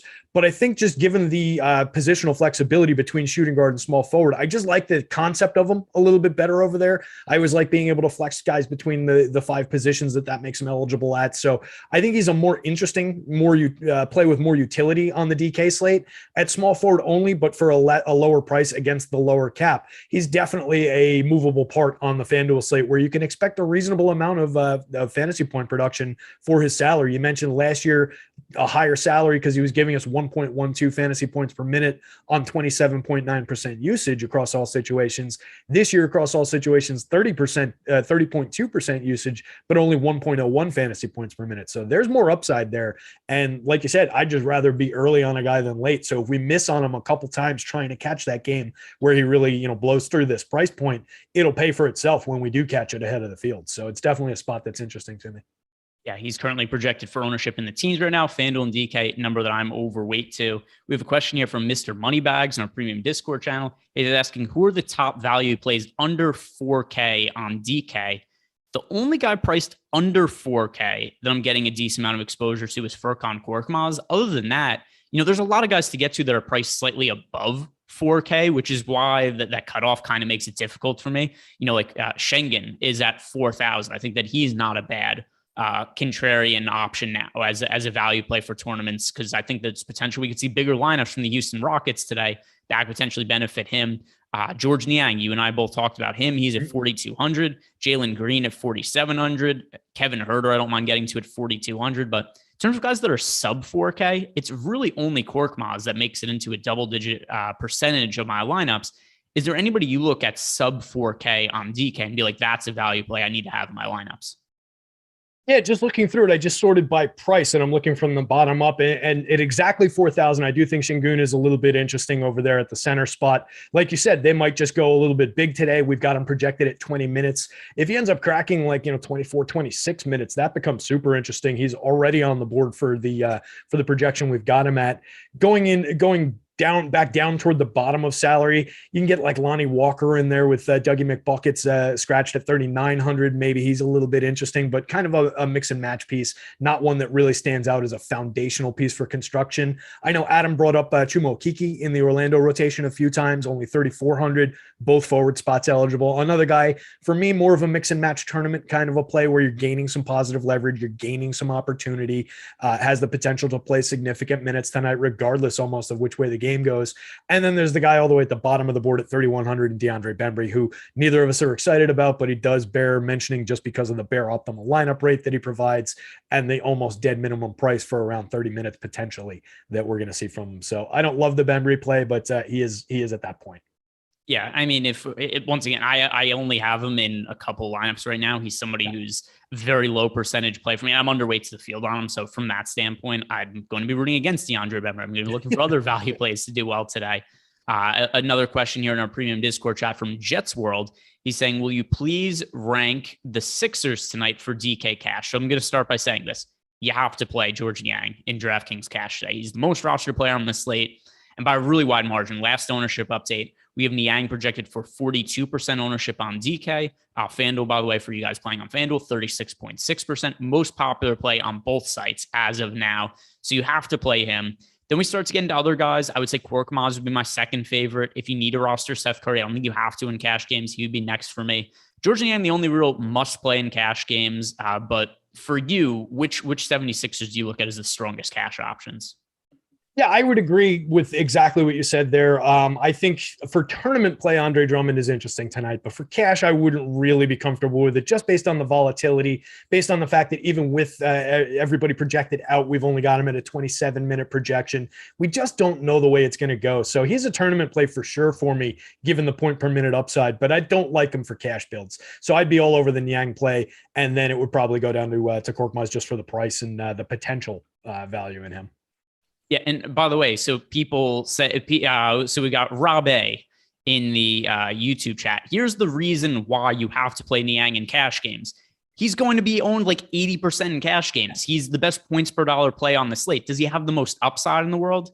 Not necessarily, but yes, for cash games, you absolutely have to roster somebody who's 4,200 and is going to be in like 80% of cash lineups. You're making a big mistake if you're not playing the chalk of the slate in cash games. Tournaments, it's a totally different situation. Cash games, you generally want to play the chalk unless there's something crazy different that you're projecting. Cash games, tournaments, totally different strategy. Yeah, anybody who looks like a foundational building block type play is a guy that I'm going to be interested in George Niang for tournaments as well, right? He's that foundational for me that I don't sweat that he's coming in at 40-ish% ownership on both sites. He just makes some sense to stick in there as a value play. Do I shoot to go in below the field? It depends on how it all sorts out in my lineup. But for cash, those are guys you absolutely need to have in your lineups. Those are the keys to the whole thing because of what they buy you at the other spots so that you're matching, spot for the field. If he goes bust, you're just taking it as a block for against the field. So it's not even a point of contention. That is a lock kind of a spot for cash games. All right. Another question here from JS Squared. Oh, I'm going to enjoy answering this question. Why do you think Drummond's minutes have been going down the last 3 games? He's faced big centers each game as well because he sucks, right? It's not that hard to figure out. He's a really good fantasy producer when he's on the court. But in terms of real life basketball, he's just not particularly good. And the 76ers are getting their asses kicked when he's on the court. He can't defend anybody. He doesn't produce offense. Sometimes he just goes rogue and starts dribbling the ball, and it's a whole disaster. So that's the main reason why. But so forwards, I feel like a lot of the forwards here that are important also have guard eligibility. So it's guys we've already talked about. But I guess here we could bring up Giannis, who also fit into the center talk here. But 12,000 for Giannis on DK. He's also expensive on FanDuel, but there's enough value. Isn't that difficult to get to? There is obviously that blowout risk here against Orlando, but we saw us a blowout the other day, and he still scored 1 million fantasy points in those limited minutes. I don't think we have to pay up a whole bunch on this slate, but when I am paying up, Giannis is my most frequent pay up option. Is Giannis somebody you're getting to? Yeah, quite a bit. Positively leveraged, under 20% ownership as of the last update on the FanDuel slate. Coming up as the 3rd most frequently optimal player overall behind Şengün and Josh Giddey at this point. So that's just absolutely a smash spot. 11.7, I wish he was a little bit less expensive, but that's keeping part of the field away for it. It's creating that opportunity. He's my favorite pay up spot, and it's not really that close on the FanDuel slate. So yeah, I'm excited to get to shares of Giannis. I'm not going to sweat the blowout. I think it's certainly on the table that he gives us a similar type performance. And we say it all the time. If these games are going to blow out, there's still the probability that the star players are going to have done so much through the first 3 quarters to create that lead that they're going to still be slate relevant. And I think we've got that situation. It's an 11 game or a 10 game slate rather. So there's certainly potential for other guys to outshine him, but for me, he's the top play on the board right now. All right. So another super chat here. Darren Unger, FanDuel, Jonas Valanciunas, Jalen Suggs, Furkan Korkmaz on one side. The other side, Zach LaVine, Darius Garland, and Şengün. By the way, Şengün has become very popular over on FanDuel in our most recent ownership update. He is now projected for 27% ownership. Curiously, over on DK, though, Şengün only projected for 8.5% ownership. So slate is certainly more viable looking for me for tournaments. On DK and FanDuel is looking a little bit overowned, although I get why people are going to him. But Terry, FanDuel, once again, I'll read these off to you. On one side, we have Jonas Valanciunas, Jalen Suggs, and Furkan Korkmaz. The other side, Levine, Garland, and Şengün. Which side do you prefer? Based on the fact that when I'm sorted by optimal rate here on the FanDuel board, I'm looking at Şengün and Garland both in the top 6 and none of the other guys in the top 6. They are relevant, but not quite that highly ranked. I would go with that group. And thank you for repeating those groups because my short-term memory can't handle that little interlude that you did there on a 3v3 and retain who they were. So. No, I've done this before, and I've been asked those 3v3 questions before, and more than once, where somebody says, "Can you get these players?" And then somebody gives their opinion, and then it gets back to me. It's like I have no clue who those 3 players are. It's like, yeah, I've already forgotten. It's like, was LeBron one of them? No, he's not on the slate. And then it's you get all confused. So, any other forwards here that we have not mentioned yet? Once again, I think a lot of the forwards that are important on this slate also have guard eligible. It's a lot of small forward shooting guards I'm getting to. And then we talk about the power forwards. Once again, it's going to be Giannis, who we talked about, not Giannis, who also has center eligibility. So a lot of overlap there. But any other forwards that are really important for you tonight, Terry? Another guy who's coming up a decent amount from that same game, Bobby Portis on the FanDuel slate, 6,300 is definitely coming up relevant. He's probably overowned at this point, -10 leverage score. Hopefully forces him out of lineups. I'd be looking to probably undercut the field, even though I've won with Bobby Portis through the year and we can expect good things from him.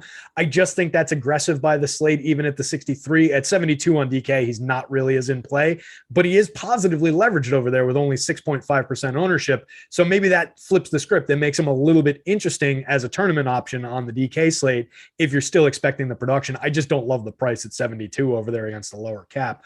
Looking around the board in terms, let me actually flip over and I'll see what I'm actually coming up with in some of the top 150. Yeah, those, I tell you what, those are really the relevant forwards that I'm getting.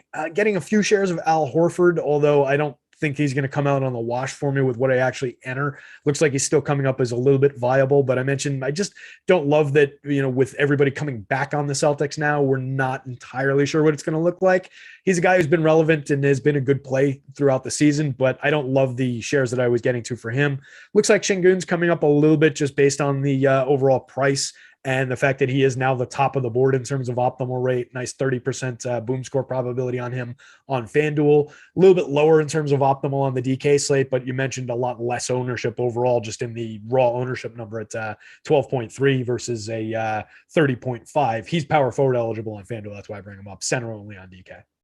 All right, so we can move over to the centers now, and actually, good time to transition to, because we've got a super chat about a center, and then we've also got some questions in our Discord chat about centers. But first, from Ruben Mitchell, Draymond versus Ayton, last man in FanDuel single entry. I really like Ayton tonight.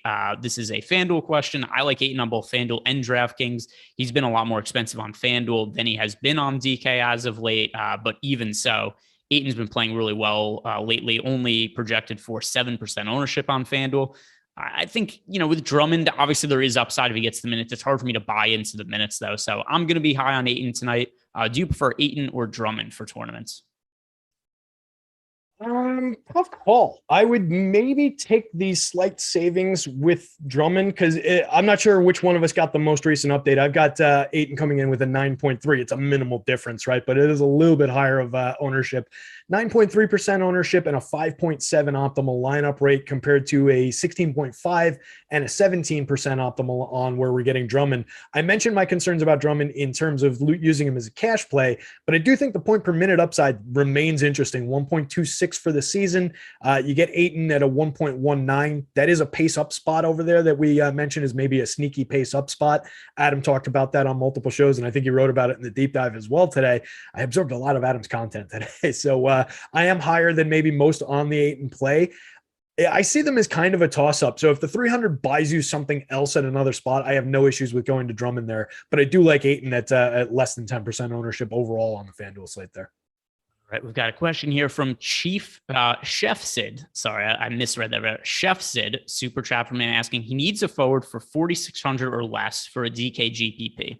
All right, so let me go to the forwards. First of all, I'm going to assume that you already have Furkan Korkmaz in your line, that you already have George Niang in your lineup for under 4,700. If you don't, that would be my answer. Korkmaz at 3,900. The issue with that, though, is that's a lot of extra salary on the table. So I don't know if he's actually the guy that I've projected the highest. So I'm going to sort by my projections. And I know Niang is going to be first. Who do I have next? Next is Kevin Huerter for me. How about for you? If he asked to rush somebody for under 4,700, I said Niang is number one, but I'm going Huerter too in case he already has in case he already has Niang in the lineup. So who's your answer? I tell you what, a guy that I probably should have brought up before when we did the summary of forwards, but everybody hates him right now. Kyle Anderson, 4,400. Going to be relevant on that board again. We've got him projected. It's 26 minutes. He could see a little bit north of that. Only 4,400 eligibility, both forward spots. I don't love it. You don't love it, but he's coming up 10.7% optimal. That puts him in the 18th overall spot from players of any position on the DK board. And, in the mix of, less than that, but significantly further down the board in terms of all forwards. But for the price, he's one of the most highly ranked guys. So not comfortable. Don't love it, but that would be my answer there, I think. All right, so I want to get back to other centers, and we're running a little short on time, as tends to happen on these 10-game slates where a bunch of guys get ruled out. But my most important centers for today on DK. It is DeAndre Ayton and Giannis. So guys we've already touched on at this point. Ayton we talked about in that super chat before. Even at 7,700, I like him on FanDuel. One other center who I want to bring up that I've been rostering a good amount of lately, Clint Capella. $7,600 over on DK right now. Over on FanDuel, he is priced at 7,500 and not picking up that much ownership on either site. I've been really high on Capella as of late. The minutes are finally back for him. We saw his upside a little bit capped early in the season. It's coming back, though. And I think that Clint Capella is somebody who could look at now with 12 or more rebounds in every game since November 8th. So we're looking at like 2 weeks where he's had 12 plus rebounds in all those games. I'm really high on Capella. I think he should be significantly higher priced. Do you like Capella, Terry? And are there any other centers we've not yet talked about that you really like today? Yeah, I think that call makes a lot of sense. You and I were talking about him on a recent show in terms of price now versus price last year, production now versus production, and what we were expecting from him. With the minutes ticking back up, I think it's totally reasonable to expect that we're going to see an increase in both his usage and his fantasy point production. Last year, 19.3% usage across all situations, 1.35 FanDuel points per minute. This season so far, down 15.1% usage, giving us only 1.13 fantasy points per minute, FanDuel points per minute. I think we see a major uptick in that over the next few weeks. So I definitely like getting to that while he's still underpriced. And again, get there ahead of the curve, under 10% ownership on both sites, significantly low, 6.3% owned in my last update on DK. Love that call. As far as other centers, we mentioned Joval when that question came up. He's coming up optimal on the FanDuel site. We've seen a little bit of a downtick with Ingram back in the lineup, but still reasonable for 8,000 on the FanDuel slate. Less so at 8,900 on DK. I think it just makes him less interesting over there and less viable as a potential option. Rudy Gobert, always a guy that I'm willing to grab some shares of, but always fairly priced, never truly pops on the board. He's just kind of a mix and match guy for me. A superstar caliber player that I'm always interested in getting, and perhaps a little underpriced, 95 on DK, 99 on FanDuel. Karl Anthony Towns, just in terms of what we've seen from him in the past, 1.39 FanDuel points per minute last year, 1.24 this year. Probably a little bit underpriced. Could we see that breakout game from him today? Certainly possible. And with only 3.9% of the field on FanDuel on him, I'm happy to go there. All right. By the way, a lot of questions in the Discord chat, guys. I appreciate you trying to get to as many of them as we can. We have Mike1377 asking Jared Allen or Andre Drummond for DK on cash. None of them, neither, I should say. I don't really like either of them as cash option. If those have to be the plays, just one or the other, then I would say Jared Allen. Really hard to trust Andre Drummond in a cash game. We have another question here from Bars, who's asking Turner or Rashawn Holmes for a DK single entry GPP. I prefer Rashawn Holmes, but once again, be on the lookout for any kind of starting lineup changes the Sacramento Kings have. Interesting question I want to ask you that Roboshua threw out here. He's asking, so there's a lot of studs projected for under 10% ownership on FanDuel, Terry. Kevin Durant, John Morant, Karl-Anthony Towns, DeJounte Murray, Trae Young, etc. He lists other names. So I'm just going to sum it up for you like this. Which player with less than 10% projected ownership on FanDuel is most likely to be in a GPP winning lineup? Which player with less than 10% ownership are we talking about from the top tier only? Because you mentioned top tier. And we'll close out the show with this. Yeah. All right. So let's take a look at some of the high-end projections, high-end boom score probabilities on the board. I mean, Karl-Anthony Towns certainly falls into that bucket. He is owned at only 3.9%, and you can never rule out. I know he was involved in the question in the example there, but Kevin Durant, only 4% ownership, coming up in 7% of the optimal lineups, positively leveraged Kevin Durant. I'm never willing to think that he's off the table at all. So those two stand out to me from that tier. And then if we scroll down, there are a couple other options. Like I wrote up DeJounte Murray this afternoon. But if we're saying that we're putting them, we've got infinite money to spend, would I prefer Kevin Durant or Karl-Anthony Towns over Murray in just a raw point scoring bucket? I think I prefer the two former guys over Murray. But he's definitely, he's proven himself to me. So he's in that pool for me as well. All right, that is bringing us to lock. But I would be remiss if I didn't point out first, guys, that we have a Black Friday deal going on. Promo code STUFFING, and that will get you, if you use the promo code STUFFING, for only $1, you get a week of all of the NFL content we have, which is going to be huge for a showdown contest over on Thanksgiving. Also, a lot of people in the YouTube chats can bring it up. I guarantee you there is nothing that your wife's boyfriend will like more than a promo code using stuffing over on Awesemo. Get access to all of that of the Yahoo, DraftKings, FanDuel, NFL DFS content, and that'll help your wife's boyfriend win some money on Thanksgiving.